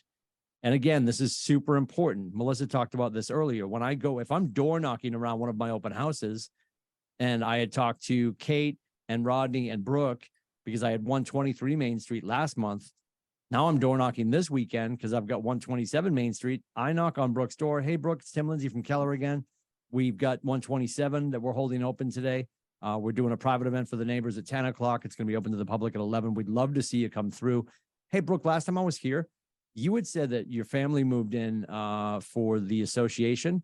And as your kids got older, you stayed for the school system. Is that still true? And all I did was go into my notes and remember my last conversation with you. And when you're shutting the door and the engagement's ending, you're like, how did that guy remember all that? Because I took notes and I made you feel important in the moment. And that's not disingenuous. That's about going back to my notes and making sure you feel heard and cared for. So it's a no-brainer when you list. Of course, you're going to work with me. I'm the mayor of your street. I keep showing up. I keep asking questions. I stay curious. And you're important to me whether you're selling or not, because my job is to win over the hearts and minds of everybody else on that street. The best way for you to blow your business up is to pick your street, start super small, hyper local, and take over a street, then a neighborhood, then a town. Like we serve 4 states up here at 463, and we've got agents come in, they get their New Hampshire license. So like in 2 weeks later, they're telling Zoe, yeah, I gotta get my Maine license. Then I'm probably going to grab Vermont. And then you know what? Maybe I'll get Nova Scotia. And how about Idaho? Maybe I'll get Mexico. Like, calm down. Why don't we close something in your first state? And we think we're going to take over the world by trying to take over the world. And if you just focus on your neighborhood, wherever you want, I'm not saying where you live, but whatever neighborhood you want to take over, focus on that neighborhood and become the market and local expert, and you're going to win. So leads and contacts. There's a differentiation between these two words, and I think people sort of get them mixed up, sort of like sphere and sphere of influence. A lead is a person you've earned the right to have a one-way conversation with. Brooke told me to call Kate. Then I talked to Kate. I get permission from Kate to stay in a business relationship, find out, because Brooke told me that you were looking to buy a condo or sell your condo and buy your first house on a street, the whole 9 yards. We understand what she's looking for a listing. I earned the permission to stay in contact with her and start to send her a listing card. A contact is somebody you've had a two-way conversation with. A lead is that person I get to call her. Once she gives me permission to call back, now she's a contact. Now she's a met. And my conversations with her, depending on where she is in her search, whether she's listing to buy the next house or she's going to be a first-time home buyer, whatever she tells me, I'm going to mirror and match that motivation. Timmy, I'd love to move yesterday, but I got to finish my commitment with this current company. I'm going to be here for 9 more months. Okay. And I'm just going to, because this is the push off you're going to get a lot. You probably hear this all the time when you're working with a buyer or a first-time home buyer that just wants to stick their beak in the water. Is like, well, yeah, but I haven't even talked to a lender yet. And we're not even getting started yet. We would always say, and it always worked for us, is like, hey, I completely appreciate that. And if you haven't noticed, I love feel, felt, found. Hey, Rodney, I understand how you feel. We've had a lot of clients that have felt the same way. And what we found is when we start to get properties in front of you based on the conversation we're going to have about the house you're looking for, when our buyers do feel they are ready to get started, they've been so educated over a period of time, they come into the transaction way more comfortable and it's a much more enjoyable experience. So if we got started today and I don't know, if circumstances changed in 3 weeks and you found the house you wanted the next day and the timing ended up being perfect for you, would that be a problem, Rodney? Not I at love all. asking the negative positive because that's the response. Not at all. Awesome, Rodney, sign here. Right?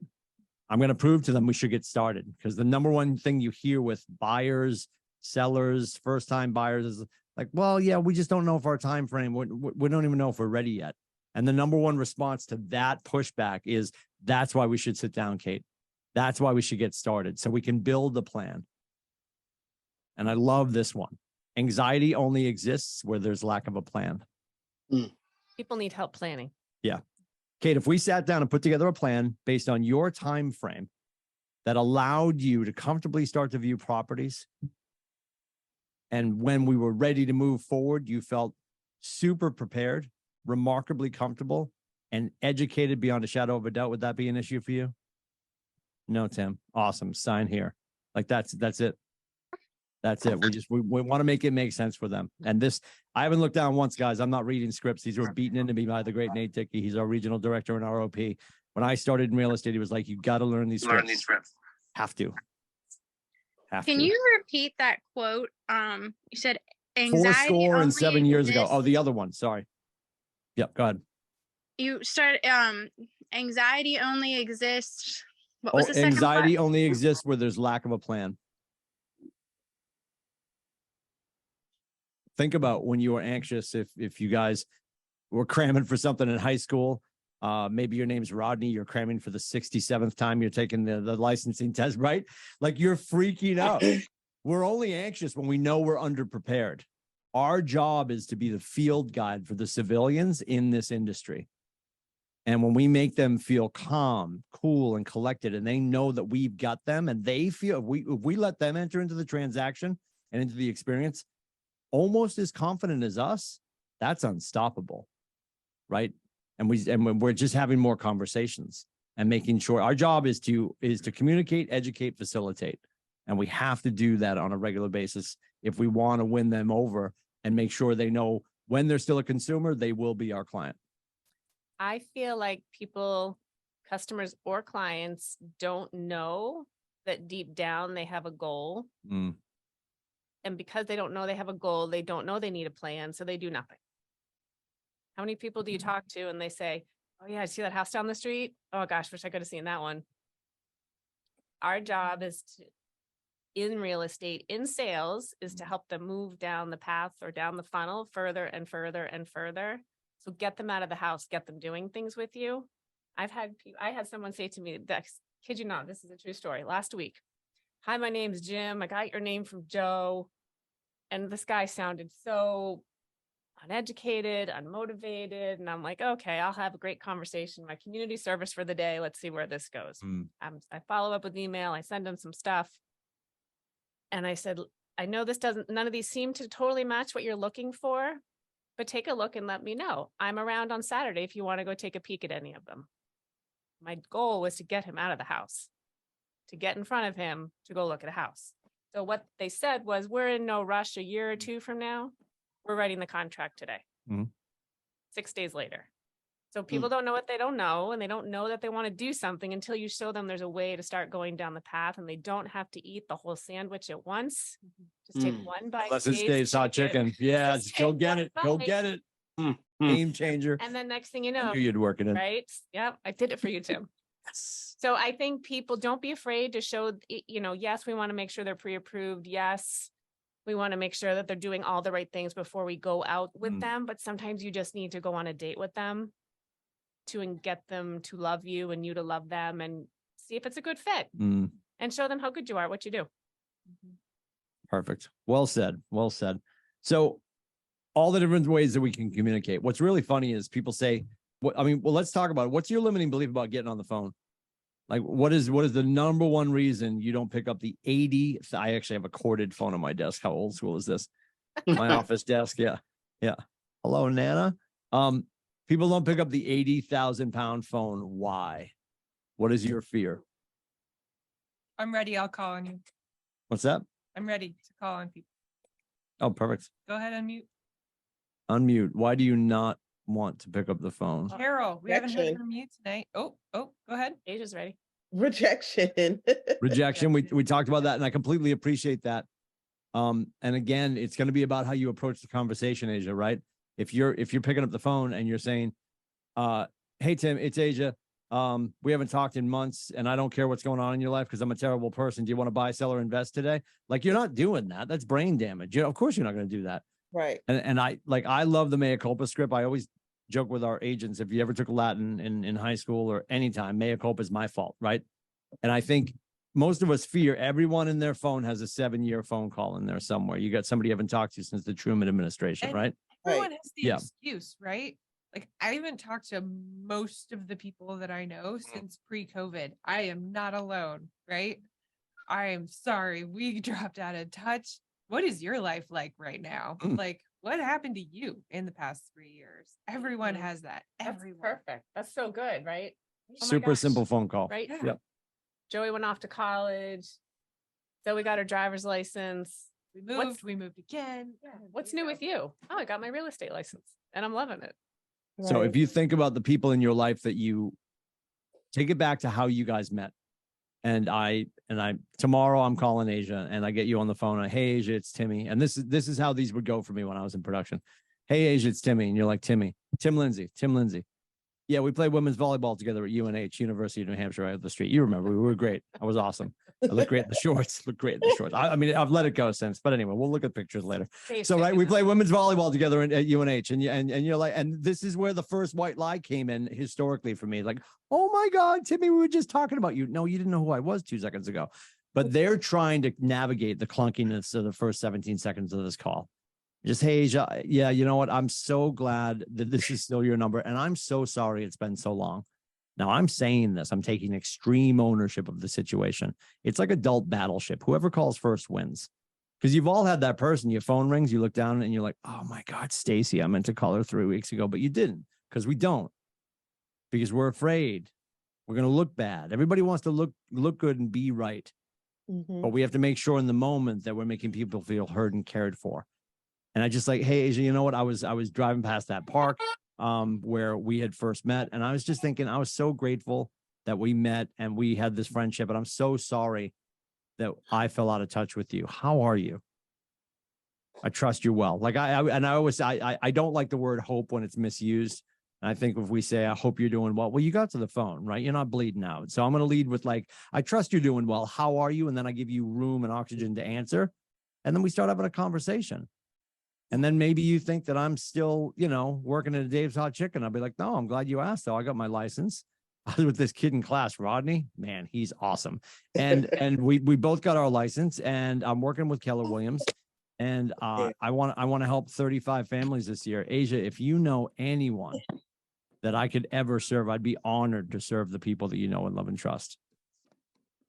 And you just got to break the ice. It's going to be clunky. It's not going to be super clean, but now I'm back in your life. And I'm going to keep showing up. I'm going to keep calling and asking questions about you. And as you become transactional or have transactional people in your life, I will be top of mind because every time I show up, it's about you. It's not about real estate. But when you ask me about work now, every time I'm going to say, I'm so glad that you asked. You know what? I'm looking for this. I'm looking for that. I could use help with this. And, or you just start to honor them. Think about the app conversation we just had. How many people do you know that are pretty techie in your life? And if you just got to KW and you just got your app and you have that 7-year phone call where you can say, and when they ask about work, hey, yeah, you know what? I just got my license. I'm with Keller Williams. I'm so glad you brought it up, Stacy. Hey, when we were together, remember Timmy that used to play women's volleyball with you? Oh, he's terrible. But I were a marketing major and you have such a great eye for that. I've got an app that my company gave me. I'd love to share it with you and just get your expertise around it. If I shared my consumer app with you for Keller Williams, could you look at it for a few days and just point out some of the inconsistencies and maybe some things that we can improve? Because I get line of sight to my company to have that conversation. And now I've edified you in the conversation. You're not going to say no. You're like, yeah, I'll look at it. And now I've already inferred the next call because I'm going to call back and find out what you think of my crappy app. Yours, no, the app's great. Mine's terrible. It's got my picture on it. Come on, let's have an honest conversation. It's like a used catches mitt. Come on, nobody wants to look at that. I should just have a smiley face that says, I'm sorry. Right. But there's so many different ways we can get a hold of them. And what's funny is we always say, I don't want to bother anybody. I don't want to call them and bother them. So what a lot of agents do, you guys don't want to pick up the phone and we don't want to have that uncomfortable conversation. And I appreciate it's uncomfortable, but when you start to do it and you rip the Band-Aid, you get better at it. And the rejection is going to come. We talked about this, 19 no's to a yes. How bad do you want to be successful? And the no's aren't no, don't ever call me back. The no's are, I don't have anybody top of mind right now.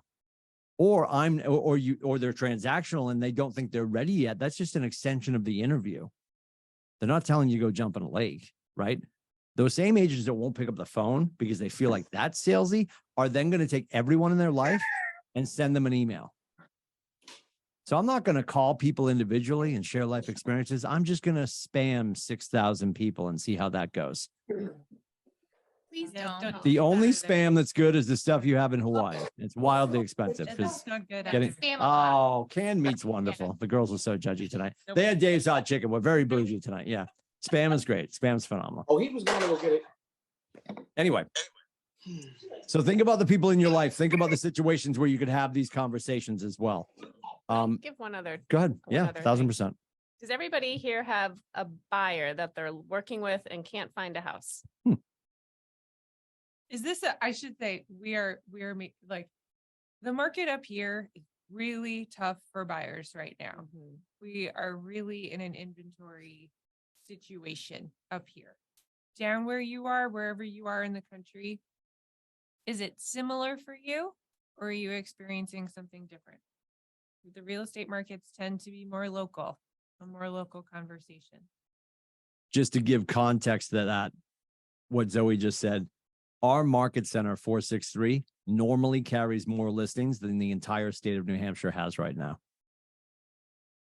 So Our buyers are in real struggle. yeah, we have a myriad of buyers, very few active listings. So what are you guys seeing in your conversations, or what is the market doing where you are? Listings are sitting in my area for about 30 right now. Okay. Which is funny that you say that, Zoe, because that's a pretty typical window, you know, but during COVID, like you listed something and it disappeared, right? And we started to actually, it was a learned behavior during COVID that if it sat for more than 7 minutes, a new agent would be like, something must be wrong. It's been listed for 35 seconds. Why is it still there? Why hasn't it been purchased yet? So 30 is not bad. If we get to real big numbers, it's a pricing issue, right? Right.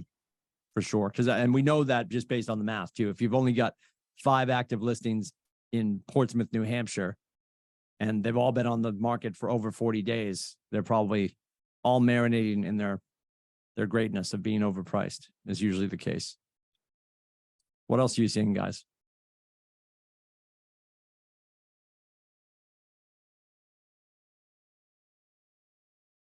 So quiet.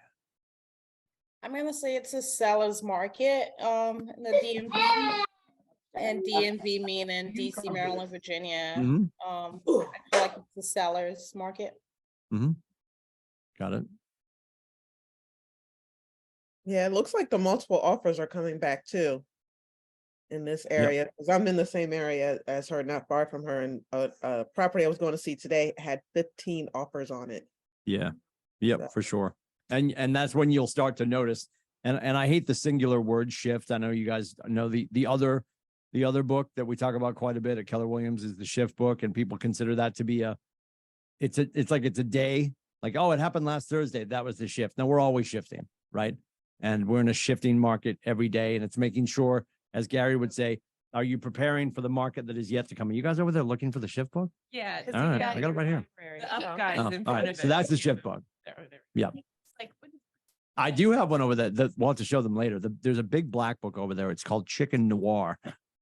Yeah, Nope, it's we're like, good. it's like, Oh, wait, no, No? We're not Come going. on. No. no. we should, Okay. we should show them later. I got it for my birthday. It's very exciting. Ask that question about who has buyers is going back to picking up the phone and talking to the people in your phone, in your database, in your sphere. Is Asia, if you've got a buyer and you can't find inventory, there's 15 offers on every property, you pick up your phone and say, hey, Melissa, Hmm. how are you? Good. Good. How's your husband? He's great. Awesome. Did you guys have fun on vacation? What vacation? Oh, true. Good point. You need to take a vacation. So the reason I'm calling, I need some help. Okay. I've got clients right now and we are really struggling with low inventory and we cannot find a property. Do you, maybe not you, I know you just moved last year, but do you know anybody in your neighborhood, in your church, I do. in your, that is considering moving in the next, I don't know, 6 to 12 months? I do. Actually, I have a Okay. couple family members that are Really? yeah, downsizing. Yeah. Do you think I could possibly call them and just see if they're home? If Yeah, I if can't the promise de- anything. I but know. yeah, I'm yeah, just trying. absolutely. I'm just trying to work on behalf of my buyer and see if I can. I'm playing game of memory here and see if I can find a match. Sure. Perfect. Thank you. Perfect. Does Yeah. that sound gross? No, not at all. Super easy. Well, she gets to make me feel like a hero too, right? Because I Right. trust Allison. Like, that's someone that I care about is Allison and my family. So not only are you trying to find a house for your buyer, I've now made a connection with someone else who may then turn into a listing for me. Right. And if her family member doesn't, now 4 other people in her family know about me. And I'm going to follow up and mail her 4 of my cards. Mm-hmm. And you're starting to build mind share because you're working with somebody, you're employing the help of somebody who you're not going to be serving directly, but you're showing them, your friends who don't actually know what you do until you tell them what you do. You're showing them how you behave on behalf of your buyers and sellers. So you're already subconsciously getting into their gray matter and making sure they understand, wow, when we get transactional, Allison's a no-brainer. I just saw what she does on behalf of her buyers. I've never been asked by another realtor ever if I know of any listings that could become active that could serve everyone. And maybe I do know somebody that is thinking about it, can't make any promises, but it's an opportunity for Allison to then sit with that family and say, here's the benefit of you listing right now, because you could score on your equity and we can find you another place. Because the action she's taking to find this listing for the buyer that's looking for something that is currently working with her already answers the question. The concern is when Melissa sends Allison to me and my family, what's my first thing, especially in this market, going to be? Sure, Allison, we'd love to list. Where are we going to move? Well, I'm going to do for you, Mr. Lindsay, what I just did What for I the just did, yep. Joneses. This is what I do. I hide in the shadows, I score deals, and I print money. Would you like to get on board? Awesome. Sign here, Train right? leaves in 1 Yeah. hour. Yeah. I don't know what it is, but I'm not a religious person. I'm a spiritual person. And I believe firmly in when you put out the energy into the world, into the universe, whatever your belief is, I have never, ever been let down that it doesn't come back to me in Mhm. some way. So Absolutely. I may spend this week feeling like I'm going in circles. I'm trying to find things for my clients. I'm prospecting, I'm picking up the phone, and it may feel like it's going nowhere. Don't give up, because I guarantee you that seed you planted, it will come back to you. Maybe not in the people you talked to last week, but something, the energy will be out there somewhere in the universe and someone will email you. Your phone will ring. Yeah. I promise you, just do it and test me on it. And if it doesn't work, call me. It's funny when you were asking Melissa if she knew of anybody, you started to categorize, which I appreciate. I think there was certainly a handful of years, and when I was selling, I know there were a lot of agents that didn't want to say, in asking and in categorizing for people to think about, well, I would never say to somebody, do you know somebody from church? Because I don't know, it's just whatever. Like people just get in their own feels about that, which is fine. The reason it's important to categorize, and all these pictures on our screen right now are for that very reason. If I ask Rodney, who do you know on planet America that wants to buy, sell, or invest? He's like, I got to think of every damn human on the planet right now. And you black out. Like, I have no idea. I like everybody. Let me think of everybody. Or if I know that he coaches youth soccer and I know that he goes to church on the weekend and I know that he also is in a poker club, I'm going to say, Rodney, who do you know from youth soccer, poker, or church that has a listing that might want to investigate what it looks like to jump into the market? And now he's remembering faces in places and conversations and categories, as opposed to everybody on the planet. So it's really important to drill down if you know that person's background and their commonalities and their interests, and talk about that, because they'll think of actual faces and recall conversations.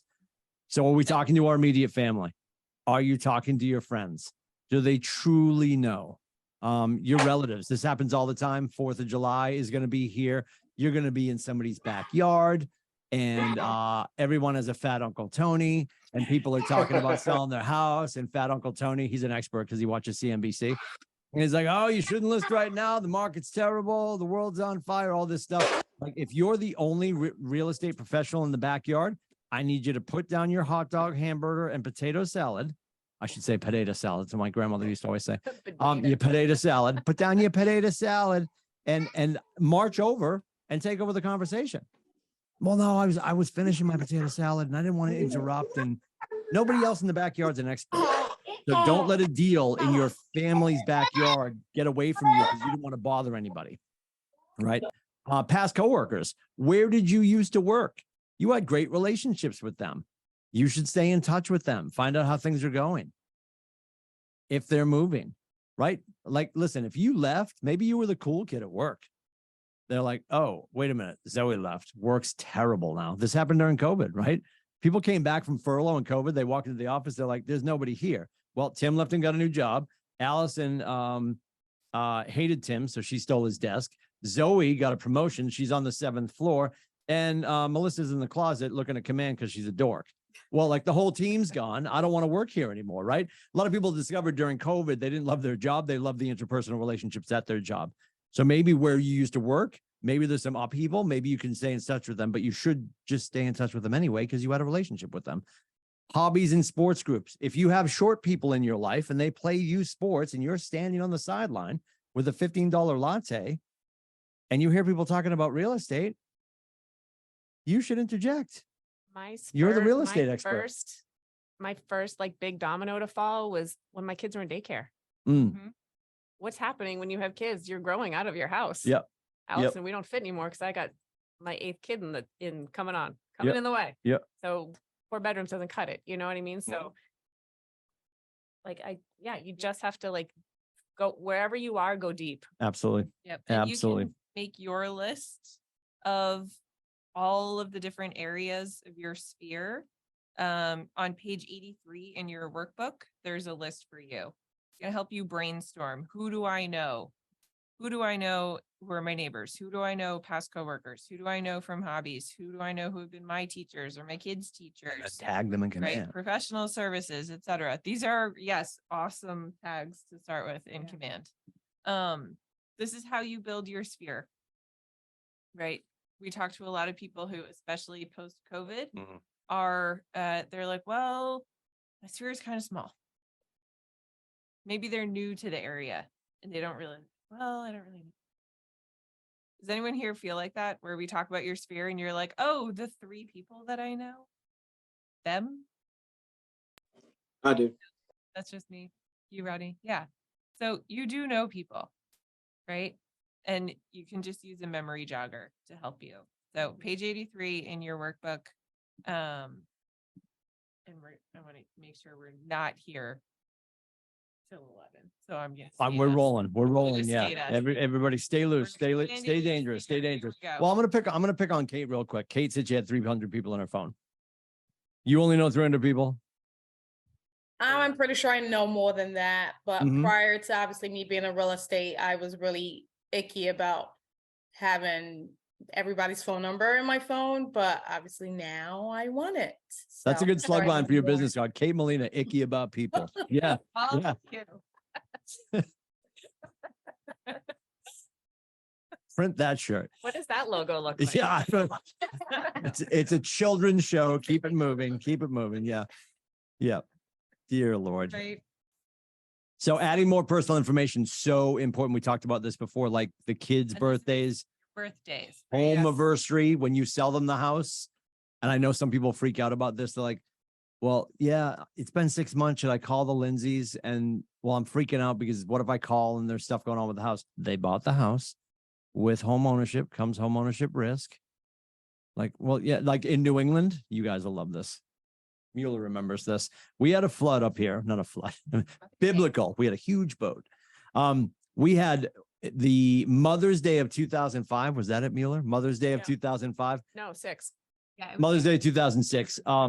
Jesus's feet got wet, like heaven flooded. Everything got wet. And in New England, if you go into a basement, and buyers love this, they're like, smells musty. Is there moisture down here? We're in a basement in New England, Barbara. Like there's moisture in every basement. I have There's not a dry two bit. spots The only in my dry basement is the one they just built and it hasn't rained out yet. Right. So people lose their minds about that kind of stuff. We've got to be, just honest about the fact that that's going to happen. That's going to happen. Asking people for their information. How many times have you called somebody and you get the response, new phone, who this, right? So you can say, started with a new company, or if you've been with Keller for a while and you just haven't really leaned into command, be like, just call and have a regular conversation. Just be like, hey, Rodney, you know what? I've been challenged by my teammates. We just got a new tool here at work. And I just want to make sure I have all of the right information. It's almost like losing your iPhone. You know what that's like, right? And Rodney's like, of course I do. So we got this new thing. I got to get all my humans back into this tool. Whoever does it the best gets a Buick. I don't know. Your friends will want to help you. Make something up or don't make something up. Just say, I want to win. And what I'm looking to do is get all of your information. So Rodney, when I earn the chance to earn your business, I'll have everything I need to serve you at the highest level. Is that okay? Can you give me a couple of minutes and just run through these questions with me? Sure Your thing. good friends will be okay. And with everybody else, you just make it part of your onboarding. If I've never met Kate Molina before, and when I'm doing a buyer intake sheet, I ask her all the things, to a certain point. Like if she's a buyer and she just started working with like your cat, their favorite color, when's their birthday? She'll be like, this is a lot. I'm just trying to get a condo. Let's get the condo first and we'll have cake for mittens later. Yeah. So, but you cannot have too much information. The information, the robustness of the data in your thumb drive is going to be the power of your retirement party. The size of the check somebody strokes to you when you retire and hand them your data, which is what your business is, the thumb drive, which is sort of horrifying, but that's what it's going to come down to in the end. And then strengthen casual connections. Jason Abrams in Texas, he's our head of industry, says this all the time. What are you currently near that you're not in? Like if you're going to soccer, like in the picture, and you're just sort of standing there, you're not getting involved. You could have signed up to bring snacks. We're actually doing snacks on Friday for lacrosse. Yeah, you could have signed up for snacks. You could have done anything to get involved and you just don't. That's a missed opportunity. Church. If you're on the sidelines, this is me. If you're at your kids' sports event and you see these other parents every weekend, yeah, and you're just hanging out together for an hour while your kids splash around in the pool, and you sit there silently and you don't get any of their numbers. You're like, oh, I sort of know you, kind of, right? This is the time to be like, hey, this is awkward. Can we be friends? Can I have your number, please? Yeah, I'm right. Like our kids have fun together. Let's just like be brave. It's okay. It's okay. Make new friends. Yeah. Make new friends. It is hard as adults. We got to do it. We got to do it.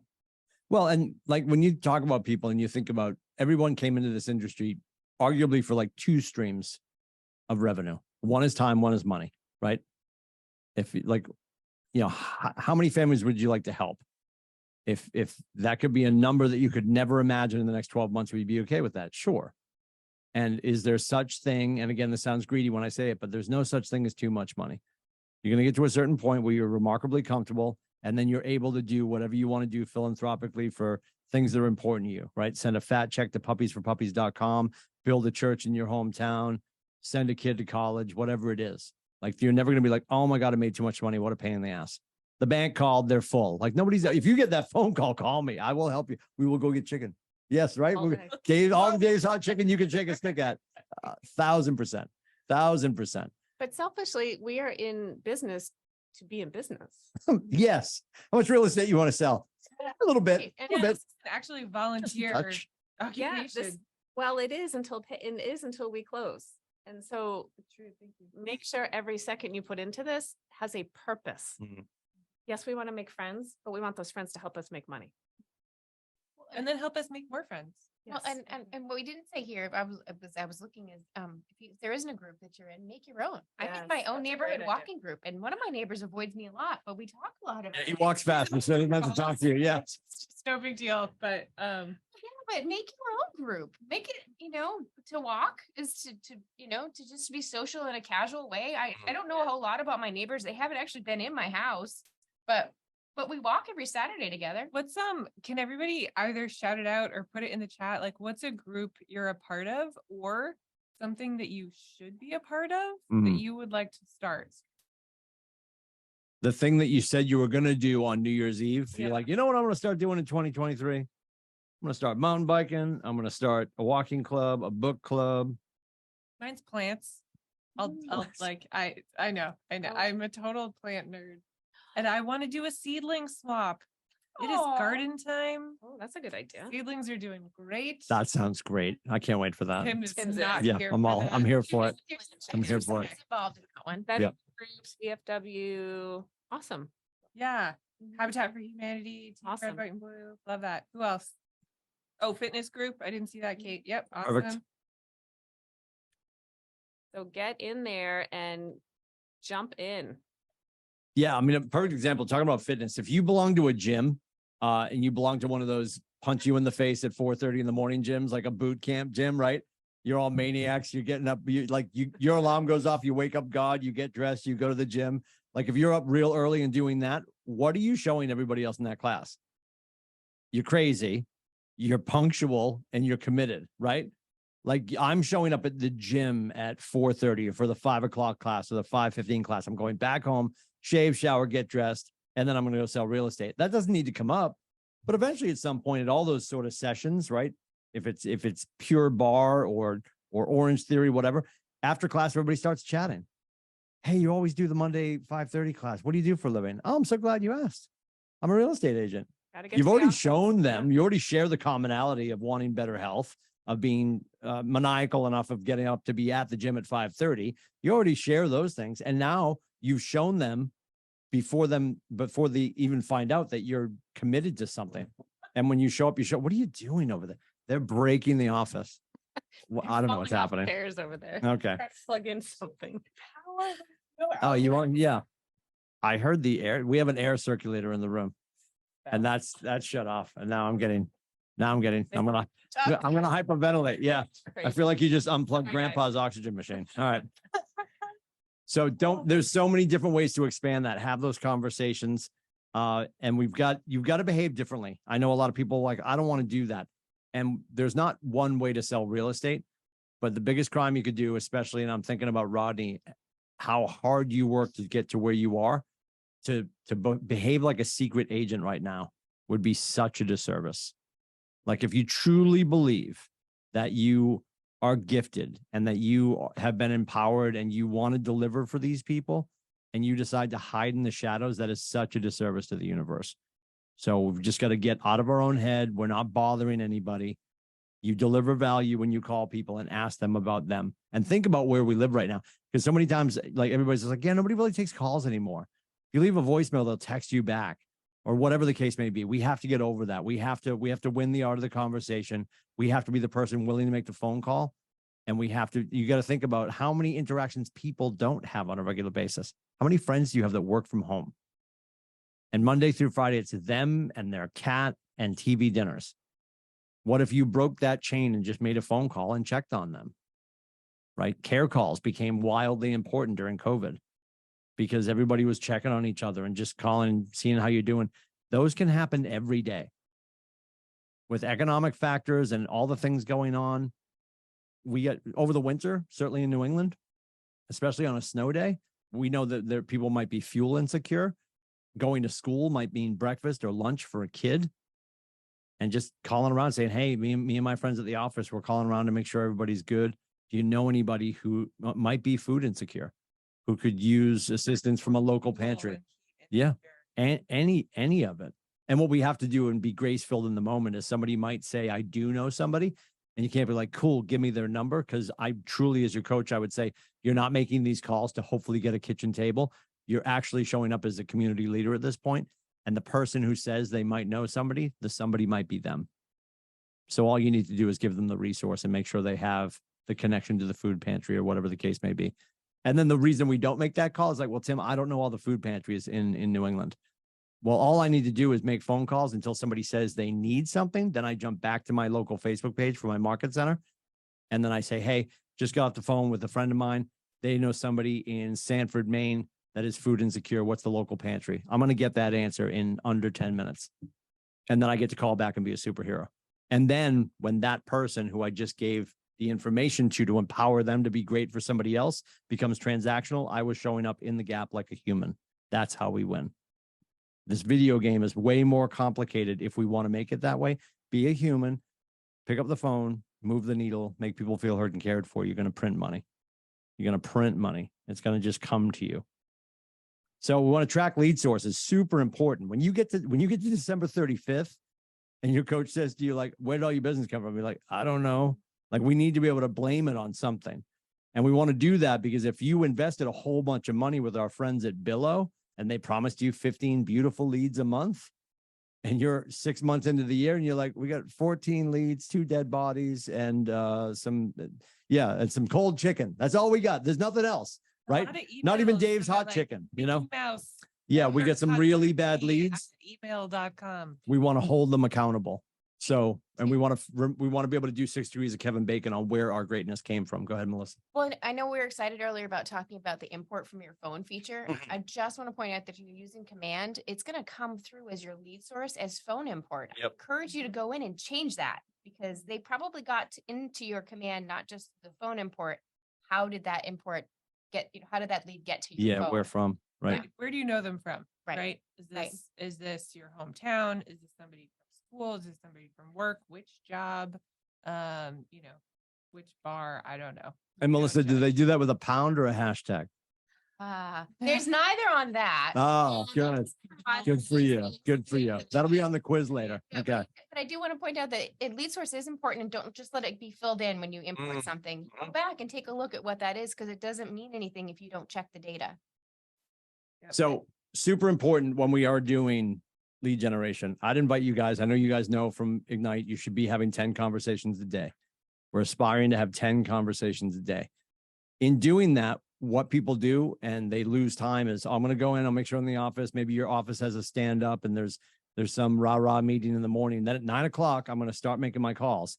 But at 9 o'clock, you have nobody to call because you haven't really thought about it. There's a great tool from Never Ending Referrals called DTD2. It sounds like a Star Wars character, but it's DTD2. It's do the database too. And it keeps us out of call bias. Call bias is I'm going to make some phone calls. And maybe once every 30 days, you're like, I'm going to make calls today. And you go into your phone, you go into A and you call your friend Alan Anderson once a month because you start cherry picking and you start calling people you know you can have a cool conversation with. I'm going to call Rodney. Rodney, you a fan of the Commanders? What's your football team? Philadelphia Eagles. Okay. And I'm a Patriots fan. So we'll pick on each other. Go Giants. Yep.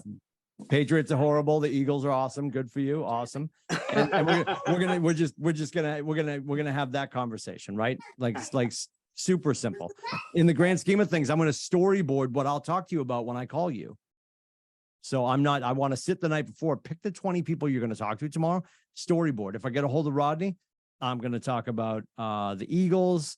I'm going to talk about what he's doing for summer vacation. Maybe I jumped on your Facebook to see what you've been up to, so I can have an informed conversation that's all about you.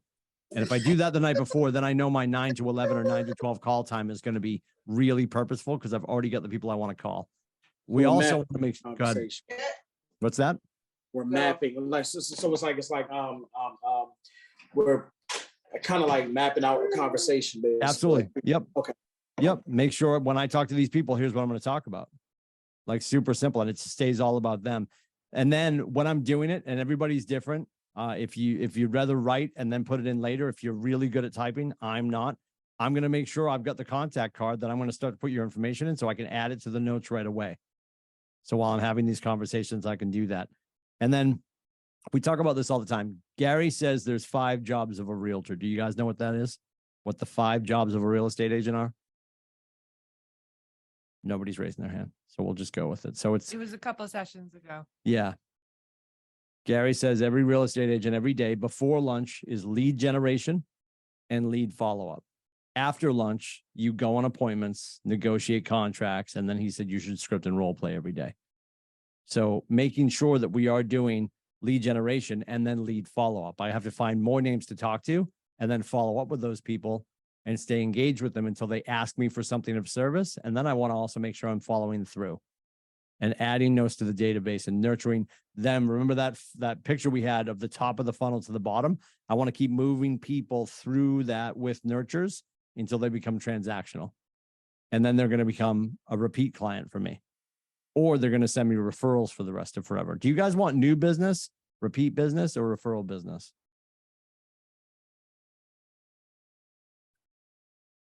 It's a trick question. Yeah. Oh, Yes, Whoa. yes, all of them, all of Yes. them. Yes.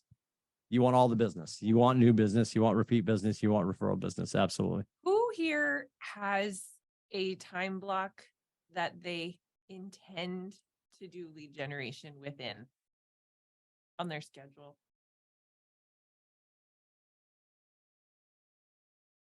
No. So I plan to. I don't have one right now. I'm a dual agent, but I definitely plan to. Yeah. Yeah. I love that. Especially when you're dual career. Yeah. Your time is even more valuable than those who are full-time agents, because full-time they can be like, whatever. I didn't get to it at 9. I'll do it at 10:30. No problem. Right? We should invite them to Tuesdays and Thursdays. Oh, that would be yes. Yes. Yeah. Yes. So if do you I'll finish with it, and then your time as a dual career agent is so much more valuable. It is so much thinner. So you do have to be much more intentional about your time usage and your time planning. If you don't intend to do lead generation at a specific time, is it just gonna happen? Like, I'll get to it. I know for me, like, and my, like my yoga and my running, like, if I don't plan on it and I say, okay, sorry, your shoes are ready, like the alarm is set, it's actually happening, we are going running this morning. If I don't do that, absolutely not. No way am I going. No way. Yeah, and I feel like we get to we then procrastinate. At least I do. So You're the definitely one. Oh, send it. we found her. Yeah. Yeah. We did it. Yeah. Mission accomplished, everybody. Have a great night. Try Dave's Hot Chicken on the way home. So we in the Market Center, we want to invite you, all of you. We have on Tuesdays and Thursdays from 9 to 11 Eastern, obviously. Eastern time. Yes, Eastern time. We have a Zoom, what is it? Like sometimes called Smile and Dial or something like that, but Power Hour. We call ours Fight Club. In the kindest, warmest way. There is no violence here. Or maybe Tim, I don't know, but for the rest of us, we're all very kind. But it's just a time for us all to be together, just like this on screen, like doing your lead generation together. And one of our veteran agents was on today. She's a member of our ALC. And she said, it's crazy. I know that I have to do lead generation. Like I know it's a thing. Like she's a veteran agent. She's a like Mm. multi-time capper. She knows the business. She knows what she has to do. She's like, but somehow I just never do it. I don't know. It's so weird. Somehow it never happened.